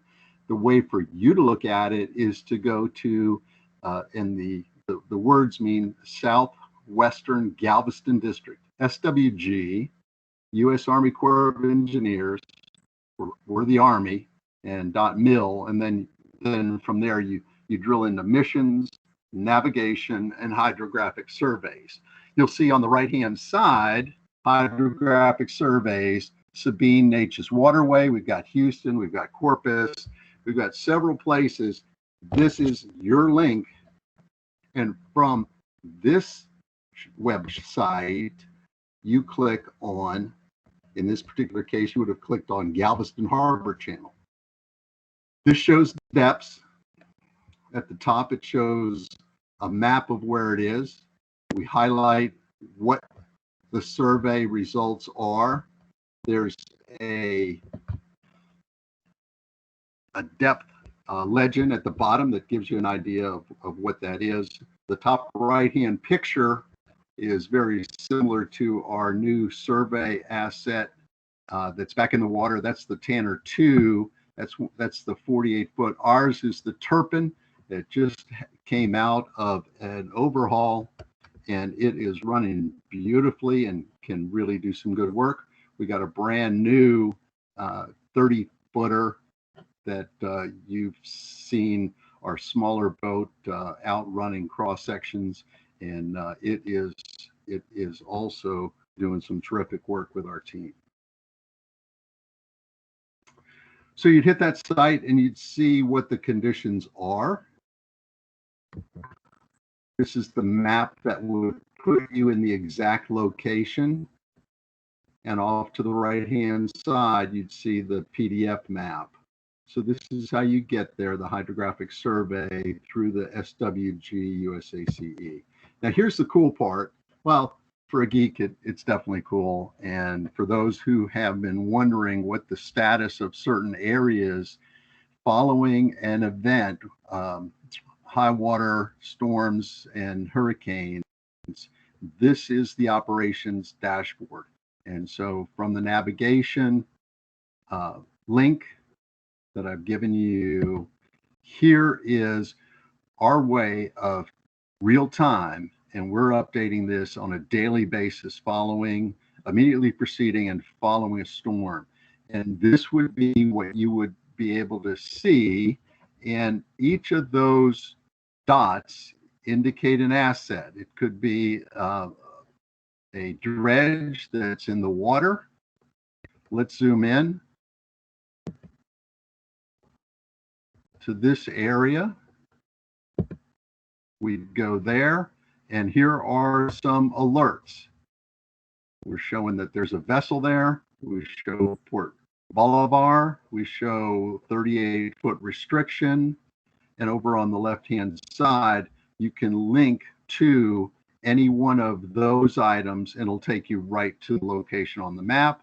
In the bottom right-hand side of this screen, it shows draft restrictions. Let's go a little deeper. Let's go into this area. Et voila. We have a red signal that shows the entrance channel.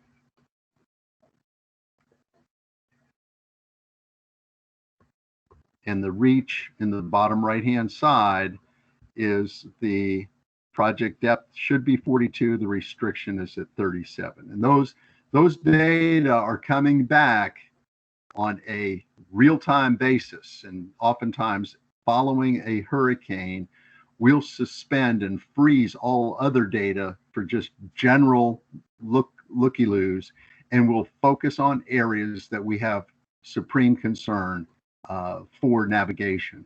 So that would be our way of communicating with industry and stakeholders and our people within the Corps and where to deploy our assets. And that means not just the surveyors, but the dredge plant and other people that we have access to address concerns on navigation. Here's a list of our assets. I mentioned we've got a bunch of them, and we stand proud and ready to serve. That concludes my presentation, everyone. It's been my pleasure to be with you. Thanks, Tim. Appreciate it. We'll have Q&A after Pete. Pete, you guys are running the show with driving the boats. So what's your perspective at this point? Yeah, so during recovery, we've when we hit Zulu and immediately prior to an event, we've got all our pilot boats, which is 5 right now, up in the Port of Beaumont. We've got riding crews on board, watching over them during storm events.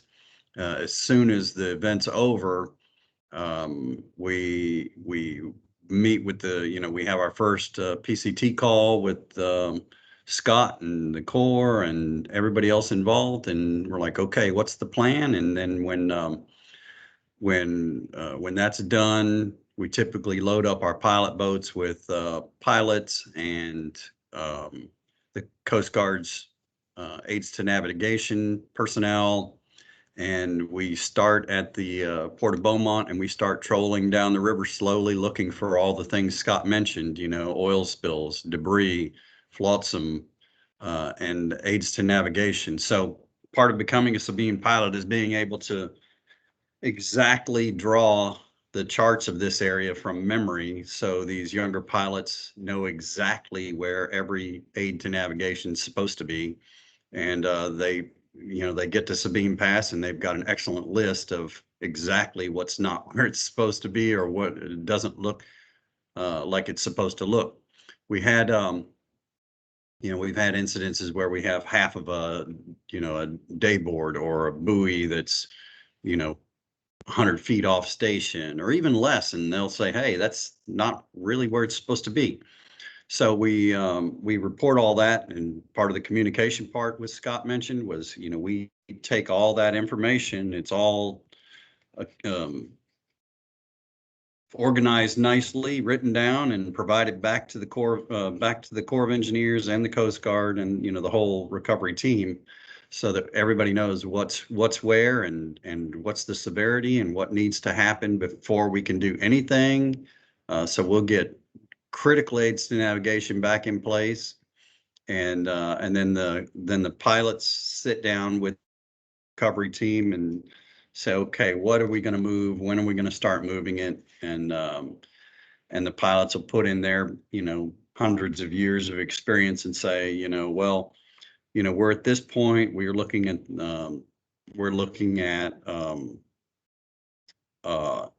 the current levels and wind levels and the appearance of the waterway, and we're willing to try moving vessels of this draft first just to see what's going on. And in the meantime, the Corps is providing excellent hydrographic survey with their boats, and they're running the channel all the way out from the sea buoy all the way to Beaumont and Orange, and hopefully the terminal operators are checking their ship berths for debris and things like that. And we, as the experts on the waterway, the pilots are just contributing to that body of knowledge to facilitate the rapid recovery and get back to work of this waterway. The refineries around here can't operate without vessels coming in and out. They need raw materials coming in, and they have to get their products out of the refinery so to make room to produce more. So it's important that we get the whole waterway back up and running quickly. So that's the pilot's part in all of this, and it's just communication and expertise on the waterway. And we have a great crew of pilots, and I'm pleased to see you taking on the management role as well, Pete. So appreciate those comments. I don't know if Fred Jackson is still with us, but I think the county administrator's perspective would be useful. Fred, are you still on board? I'm here. Would you mind talking about where the county sits in terms of, I guess, focus on post, but you're obviously heavily involved in pre and during as well. But start with the post and then weave in the other responsibilities, please. Well, I serve at the pleasure of the judge, and I'm on the emergency management team. And I'm trying to turn my camera on, but at any rate, I'll be in the EOC. The Coast Guard has stationed personnel in there. We have any number of people in there with various responsibilities. Mike White, of course, will head it up, with the judge being the director of all our emergency management. And we're going to be working with the various entities and agencies to try to help them. And if we need help, call on them. But captain of the port, everybody's involved. It's all hands on deck. So, we'll work together. I thought about one thing you addressed early on, and the reentry. And, we did away with the holograms and all of that. And what I've done when I've had calls from various companies and so forth, when the judge orders evacuation, the order will exempt, refinery workers, pipeline workers, those involved in navigation, utilities, nurses, healthcare, and the various ones that need to be here. And I have told many people that if their employer gives them a letter, you don't have to worry about calling the EOC or the troopers. If you show them that letter that indicates you work for whomever it might be, and you're in one of the exempted classes, you generally won't have any problem coming back in.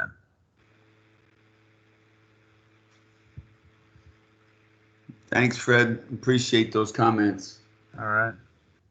Before we go with any further, well, let me ask if I could. I'm sorry, Tim.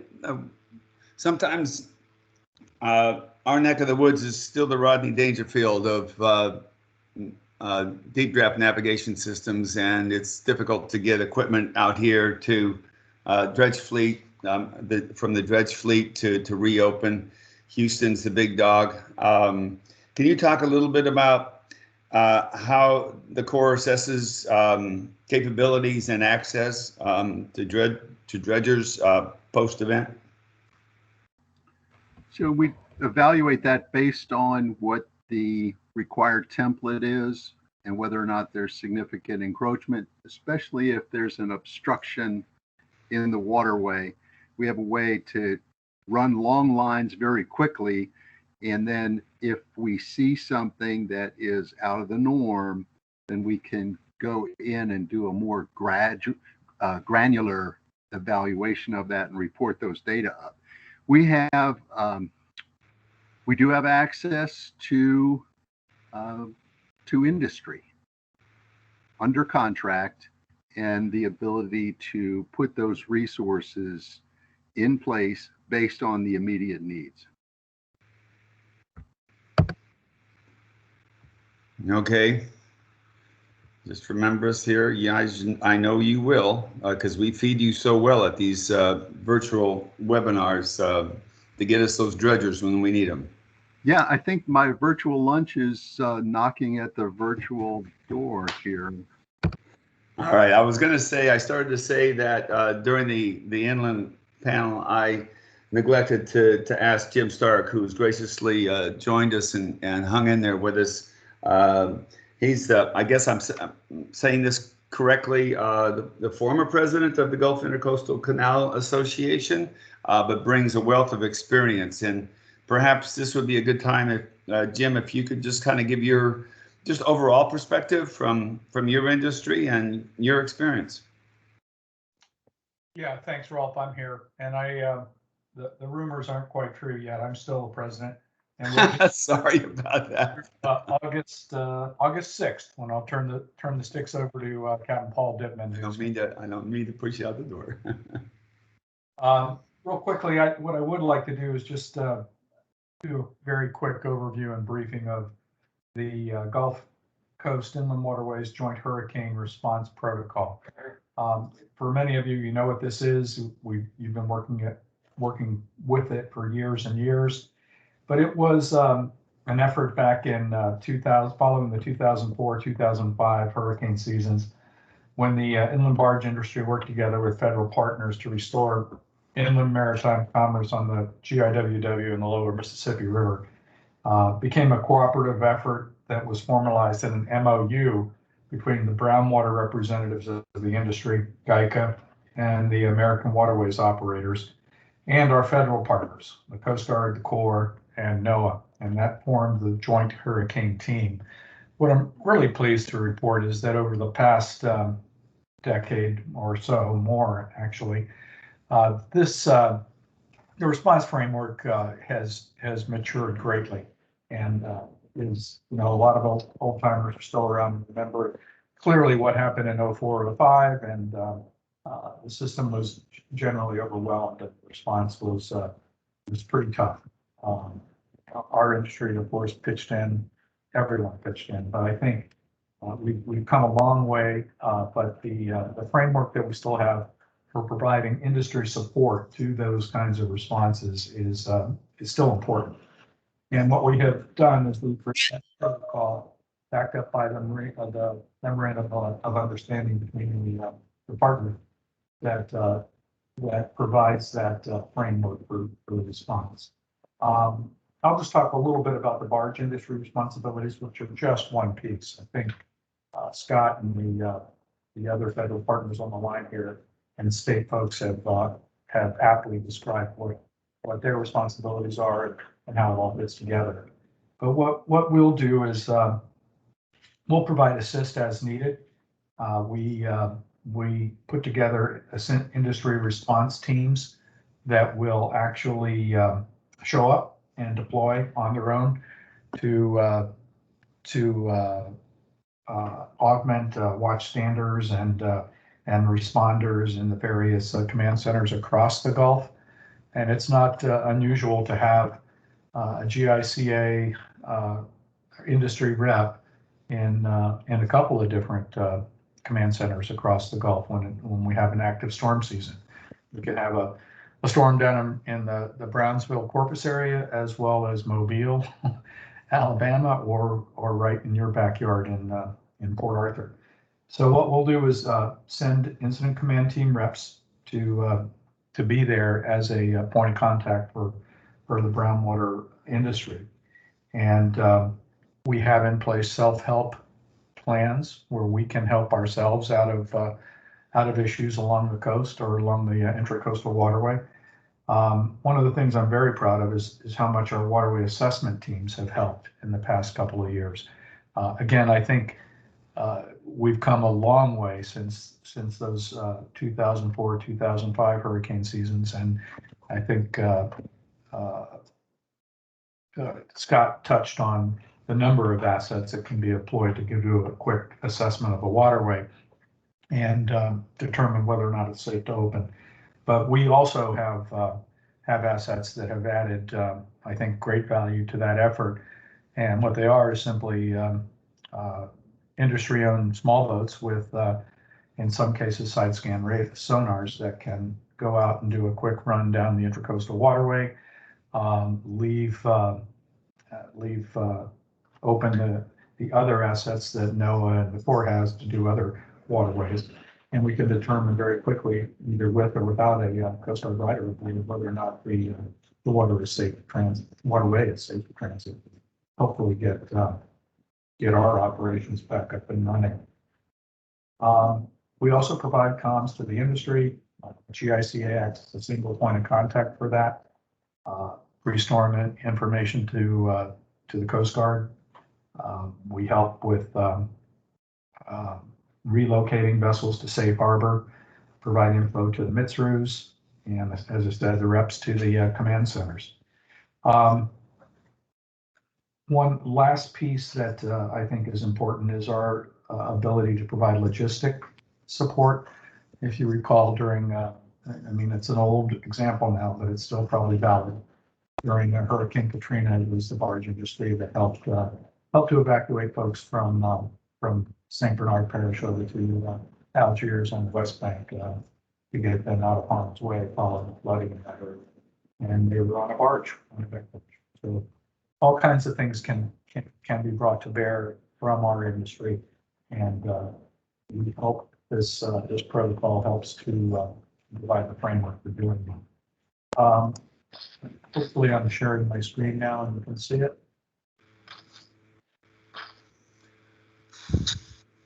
No. Any luck with it? Candace, can you see it? I can't see anything.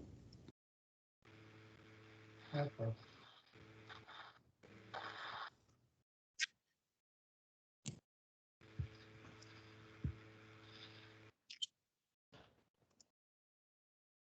Okay, well, sorry about that. What I was going to do is close with some points of contact for me for GICA, and a reminder that actually next Tuesday, the Joint Hurricane Team will meet to discuss the updates for the 2001 season to our protocol. And we'll do a lot of what you did today, just coordinate, but get to know each other again, talk to new people that are here. Hear from the Weather Service, the Coast Guard, and the other partners like the Corps and NOAA. And that will occur 0900 Central Time to about 11:30. And if you would like information on that, contact me directly at jstark@gicaonline.com or look on our website, gicaonline.com. Happy to try to answer any questions. Any questions for Jim?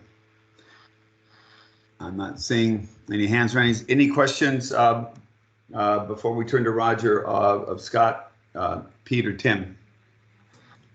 Hey, Rolf, if I may, I don't have a question for Jim, but just want to thank you for the great job you've done at the helm of GEICO. It's very appreciated in the side of industry, so thank you for your hard work. Well, thank you, sir. Thank you. It's actually been a great pleasure. All right, let's turn to Roger. Obviously, this is a critical time for the National Weather Service and Roger in particular. I'm so happy that you can join us, Roger. We've been talking for a couple hours about the 2021 season. After you've gotten off your call with the National Weather Service headquarters, we will not be disappointed, I don't believe, if it turns out we've wasted our time and there will be no storms in 2021. So with that, you'll take us through what you're looking at. Sure thing. Can you guys hear me? Yes, sir. All right. So yeah, it's never a dull moment in the weather business. We'll start off with the briefing here with what the forecast was for this upcoming season and some of the changes that we got for it. Hopefully all of you guys are already aware that the National Hurricane Center puts out a tropical weather outlook 4 times a day, 1 a.m. and 7 a.m. for Central Time Zone, AM and PM. Normally this comes out from June 1st through November 30th during hurricane season, but this year they bumped it up earlier, 2 weeks earlier to May 15th. The reason they bumped it up to May 15th was for the last 5 years, we've had a tropical system in the month of May. And it looks like we're going to have now 5 of 6 more than likely at some point here, whether it's the system in the Gulf or whether it's the system out in the Atlantic. So this will be a new thing that they're doing. Earlier, there's been discussion about starting hurricane season earlier for the Atlantic Basin, and they decided not to do that this year, but that's something that we'll be reviewing again for future seasons. On a note here, looking at this graphic, this is actually the tropical weather outlook for the future Laura and the future Marco, 11 days before landfall of Laura. Laura was the little yellow X coming off the coast of Africa. It's just a cluster of thunderstorms. And so this was the outline 11 days out showing where there may be some tropical development later on in the Atlantic. And of course, this is updated 4 times a day. So as we go through the series of events leading up to Laura, that graphic changed to the different shades. When it's a low probability, it's shaded in yellow. When it's medium, between 40 and 60%, it switches to orange. And when it's over 60%, it switches to red. Once it becomes a named storm, like you see Josephine and Kyle on the map there, you'll see the symbols for the storms themselves. One of the other changes for this season is we're no longer going to use the Greek alphabet names. We were in a situation last year, just like 2005 and 2020 or 2020, both years we end up using the entire alphabet, and we had to switch to the Greek alphabet. That was our backup list in the event that we go through the whole alphabet. Well, we can't do that because if we have to retire one of the Greek names, it's not like we've got another list of names in our back pocket. So what they decided to do was make an alternate Atlantic Basin name list. So these are the alternate names in the event that we go through all the storms again this year. This will be the alternate list that we'll be using for this upcoming season. And we'll have a different list every year that rotates every 6 years like we do for our current list names. The peak storm surge graphic that the Hurricane Center started experimentally a year or 2 ago will continue this year. And basically it's just an outline for the immediate coastal areas and the inland bays and lakes that shows what kind of a storm surge are we expecting for any given event. So during Laura, this is what they are forecasting for the area. You can see the black dot for Seagram State Park. From Seagram eastward, they are forecasting a 9 to 13-foot storm surge for the immediate coastal areas, as well as the inland lakes for Sabine Lake and Calcasieu Lake, with less numbers as you go down the Texas coast, going down to 2 to 4 feet down by Freeport, and then also continuing off to our east. I think everyone realizes that when it comes to storm surge, it's not just where the storm makes landfall, but for areas well to the east of landfall can also see significant storm surge effects from it. One of the new changes that we got for this upcoming season is the wind forecast.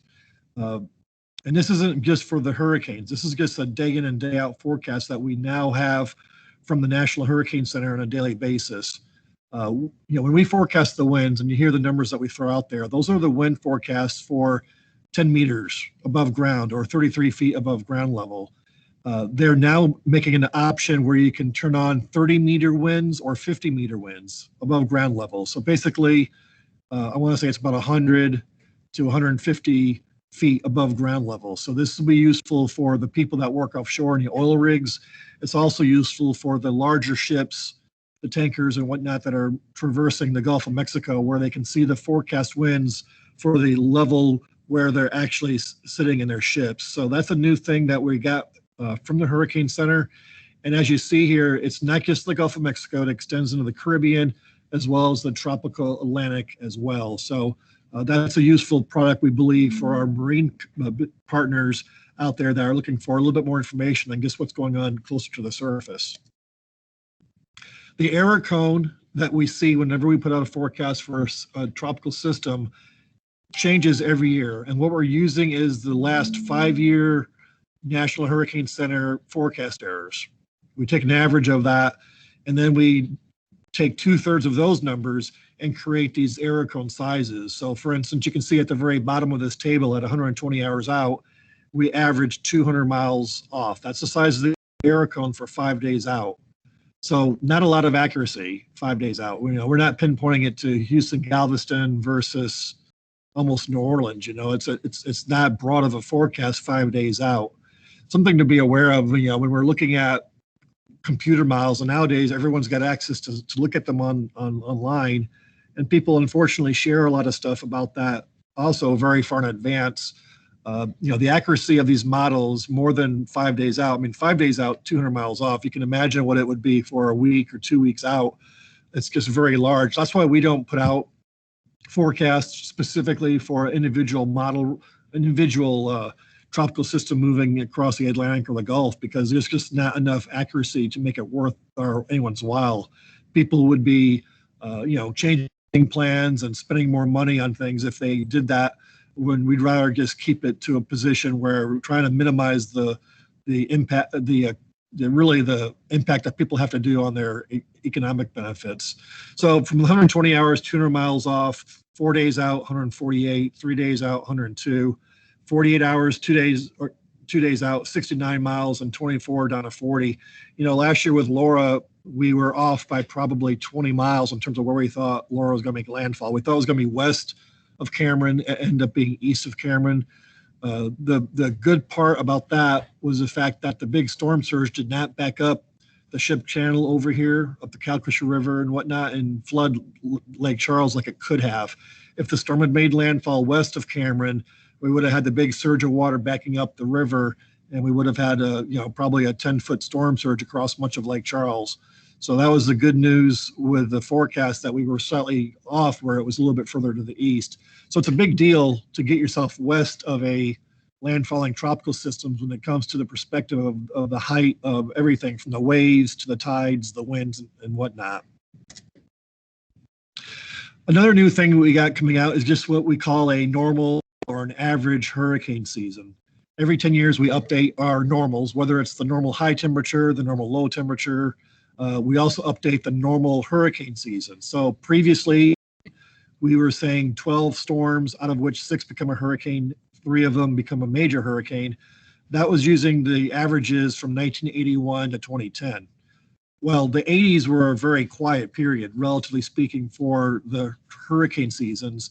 So with this new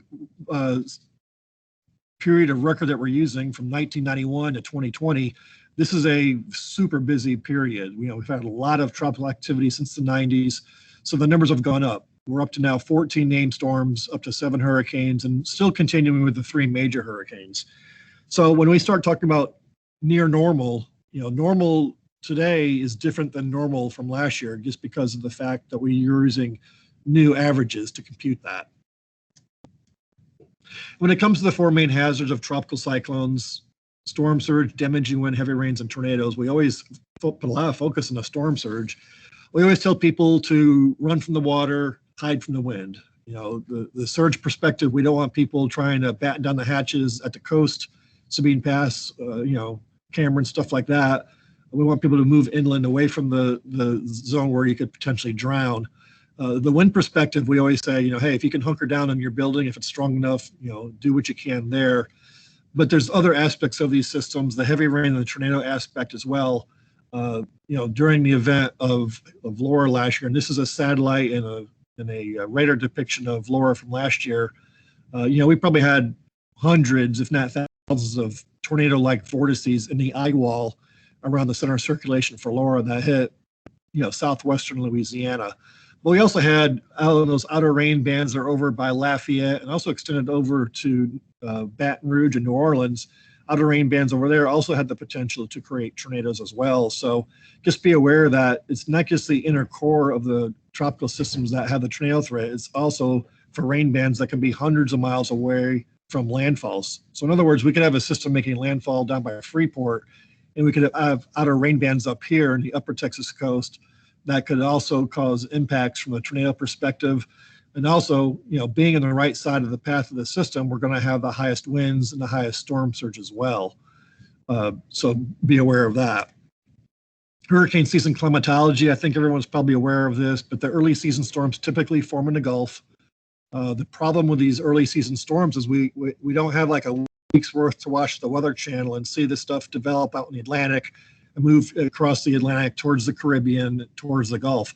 These things form very rapidly in the Gulf, and we may have a few hours or at the most a day notice before something's going to make landfall. So that's this problem with early season storms before we transition to the peak of the season, August and September, where we have a little bit more lead time typically on monitoring the storms heading towards our area. So the peak of hurricane season is typically around Labor Day. You can see September 10th is about the time frame that we talk about, but we've had activity, like I said, in the month of May. We may have to be bumping up the season to start earlier in the month of May as opposed to June 1st. We typically don't see a lot of activity in Texas or Louisiana in the month of November. Once we start getting cold fronts down here, it typically steers the storms further to the east towards Florida. But that's not to say that one time it'll happen here, so just be aware of that. By the way, this is a list of names that we have for this upcoming season, starting with Anna and Bill. So we'll see if either one of the systems that we're monitoring in the Gulf and out in the Atlantic is going to be doing that later on today or tomorrow. So in an average hurricane season, we're tracking probably 100 tropical waves coming off the coast of Africa, moving across the Atlantic. And out of them, up to 14 become a storm and up to 7 become a hurricane in a given season. Some years it's a lot more than that. This example here, we're looking at 5 systems all at the same time last year: Sally, Paulette, Renee, Teddy, and Vicky. So sometimes it happens where we have multiple storms at the same time. Last year was a really unusual perspective with us having potentially 2 hurricanes heading towards us at the same time, back to back within 2 days. Unfortunately, Marco weakened before it made landfall or was going to make landfall in southeast Louisiana. But the number one trend when it comes to forecasting hurricanes in the Gulf of Mexico is looking at the El Nino, La Nina phenomena. So when we're talking about that, what we're really monitoring is the water temperature anomalies in the Pacific Ocean near the equator. So I drew this red oval in the Pacific near the equator to kind of talk about what we're looking for. We're looking at water temperature anomalies on here. So the blues are temperatures below normal, and the yellow oranges are temperatures above normal. So when it's blue, that's a La Nina scenario. When it's orange, that would be a El Nino scenario. And when there's a mix of both of them, that would be more of a neutral call. So you can see here, starting on the graphic on the left for January 1st, we were in a pretty solid La Nina. also for the end of last hurricane season, continuing through the wintertime months here. But you can see the graphic on the right, we're transitioning now to more of a neutral state across the Pacific Ocean. And that's unfortunately, a more favorable pattern for tropical systems in the Gulf of Mexico. So this study here, I did a few years ago, 1950 to 2017, showing how many systems do we see in the Gulf of Mexico. So this is not looking at the Caribbean. This is not looking at the Atlantic. This is looking at just closer to home for us. So all the way to the left is the all years tab. And you can see we average in a given year 4.6 tropical storms. And now those storms, 1.9 become a hurricane, and now those 0.8 become a major hurricane. So basically 5, 2, and 1 is an average number for the Gulf of Mexico. I'm not saying it's going to come to Texas, Mexico, Florida, Louisiana, or anything like that. This is just what we have on average in the Gulf of Mexico every year. And some seasons are busier than that. Some seasons are quieter. El Nino, La Nina. Like I said, if there's a La Nina or neutral state associated with it, that tends to bump the numbers up. So unfortunately, with us being in this La Nina transitioning to a neutral state, highlighted in yellow here on the right side of the graph, that shows we typically average 5.4 tropical storms, we average 3.2 hurricanes, and we average 1 major hurricane. So across the board, it's a busier perspective than a normal season with the 5, 2, and 1. Now it's pushing closer to 6, 3, and 1 for the activity in a given season related to this. And of course, last year was super busy. We had, I've lost track of how many systems it was in the Gulf of Mexico, but it was probably pushing close to double digit last year. So just be aware of that. So yesterday, I should say, the National Hurricane Center, NOAA, came up with their seasonal predictions.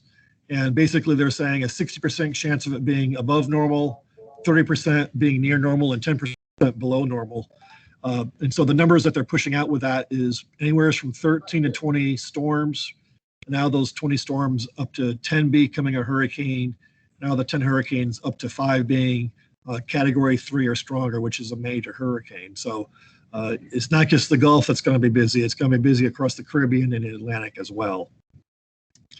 So that's the end of my slideshow. That's the activity that we're looking at for this upcoming season. These are just some graphics that I took. I was stationed here in Lake Charles, even though our office evacuated during Laura, and we had to evacuate because the storm surge was forecast to flood the airport here south of the Lake Charles. I was actually positioned downtown at the EOC here in Calcasieu Parish in Lake Charles. So I was able to, right off the bat, walk out the door and look at all the damage downtown. We had everything from in the graphics here. The picture on the left is the local TV station tower that was destroyed. The top of it fell down, so TV stations went off the air. The next picture is the Capital One building here in downtown Lake Charles. A lot of debris was flying through the air and hit those skyscraper windows and busted them out. So that building still hasn't been repaired. Lots of brick buildings lost the bricks. The middle picture there is kind of, you can see not too far from the Capital One building. So probably some of those bricks actually were hurled towards the building there. The next graphic shows for the lake here itself, we have casinos right on the lake. Isla Capri had one of their barges, one of their casino boats became detached from the shore, and it moved up and bumped into the I-10 bridge. And so that's a picture of it kind of wedged underneath the I-10 bridge a few hours after Laura made landfall. And then one of the crazier stories, the picture on the right, is actually our weather radar here at the office. The top of it was destroyed from either debris hitting it or from just the winds itself. So we lost our radar, and it took us 5 months, but we do have a new radar system reinstalled. It's just as good as the last one, and we're ready for this upcoming hurricane season from our end. Roger, greatly appreciate you taking the time to join us. Sure thing. And I guess, another quick thing, let me see if I can share I think I can do this. The National Hurricane Center. Can you see that page of the National Hurricane Center's Outlook? Still seeing your contact screen. Okay, let me see if I can close that. Let's see how I can. While you're looking to give us that slide, questions come up. How resistant is your new radar system to storm events? The radar is the exact same one as what we had last year. These things are only rated to like 120 miles an hour. So, it's as good as it was. It survived Rita back in 2005, but Laura was just a little bit higher. Rita was probably 120 when I was coming in. This one, Laura, was more like 140, 150. So it was just a few miles an hour higher caused the damage here at the radar. Our building here survived fine. Buildings outside, our portable buildings outside were all destroyed, but the actual office itself held up fine. Do we need a petition for more funding for the weather service to upgrade in the future your radar systems to be more resilient? That's something that they're looking at. What can they do to improve the structural integrity of the top of the tower there, the dome that's up at the top. They said that we've had these radars in place now across the country and actually all around the world since 1991, I believe, or 92. And we've only lost 3 from hurricanes. The one out in Puerto Rico went away a few years ago. We lost ours. There was a typhoon in the Western Pacific that took out one out there. And then there was one severe thunderstorm that took one out in central Texas. So it's not a common thing to have these things get damaged, but if you get an extreme weather event in your area, you're vulnerable to that. Right. So, with what we got going on with this tropical system out there, and, so far we're not seeing it organizing enough to turn into a tropical depression or tropical storm. It's got potential to before it makes landfall later tonight, probably in the Texas coastline. But with a landfall, let's just say at Freeport, for instance, what we're looking at is these outer rain bands that are going to be moving up across our region. We can't say pinpoint, that rain band's going to be Lake Charles or Beaumont or wherever it's going to be. These rain bands typically are like 30 miles wide, but they're like 200 miles long that extend out in the Gulf. So it could be an all or nothing kind of scenario for this afternoon and tonight, monitoring the rain bands. They're moving on shore later today to see who ends up getting the big rains, because in the rain bands themselves, right now we're saying 1 to 3 inches in them. But the reality, if that rain band sits over one location, you could see, over 10 inches of rain associated with it. So there's a high risk for flash flooding for areas that do get the rain bands later this afternoon and tonight. And the tides right now, we are forecasting with this thing making landfall further down the coast in Texas, tides running 2 to 3 feet above normal. So when you think of coastal flooding, I mean, that's going to probably push some water up to the usual spots that flood, the low sections in 87 going down to Sabine Pass, the low areas down in downtown Cameron, stuff like that. People that are built up and whatnot shouldn't have a problem with it, but people that are down in those areas, they'll get possibly trapped in their locations until the tides come back down tomorrow. Yeah, more water. Yep. Any questions? Comments? I'm not seeing a hand raised or anything on the chat bar. Am I missing something, Candace? Please, we've got a great opportunity to talk to the main man here in terms of forecasting. I don't see anything. I do have a question. One of my favorite parts of the world is down the Lesser Antilles, latitude North 13, actually, specifically, but anywhere in that area. And we're seeing more and more storms coming across the Atlantic at those lower latitudes. Is that something in terms of forecasting, are you seeing implications one way or another for Gulf landfalls as a result of those lower latitude transits? Well, yeah, in general, the more there are down that far south, the more likely they're going to come in the Gulf. Yeah. So, yes. Yeah. I did a study back, I graduated college in 89. I did a study back in the late 80s of the ITCZ out in the Atlantic and intertropical convergence zone. And basically, when that ITCZ is further south, more activity in the Gulf. When it's further north, more activity, Right. or I should say less activity in the Gulf. So this is one of those things that you have to monitor one year or the next. And unfortunately, it's been a pattern where it's been more favorable recently for coming in the Gulf. Roger, thank you. Thank you again. I'm not seeing any hands raised. I'm going to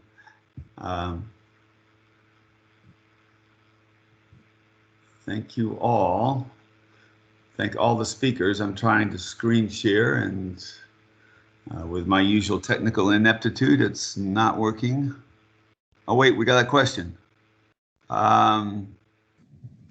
John's asking, how likely is another storm to have the high wind to the west? And John, if you want to extrapolate on that, please just unmute yourself. Yeah, I can't remember what storm it was last year. I believe it was one of the Greek names. Yeah, that was Delta. Yes. Oh, is that Jason? I'm sorry. Yes, sir. With the high wind that came to the west and just went straight up the Nature's River, and nobody really saw that coming. So how bizarre was that, and is that something that we can come to expect in the future?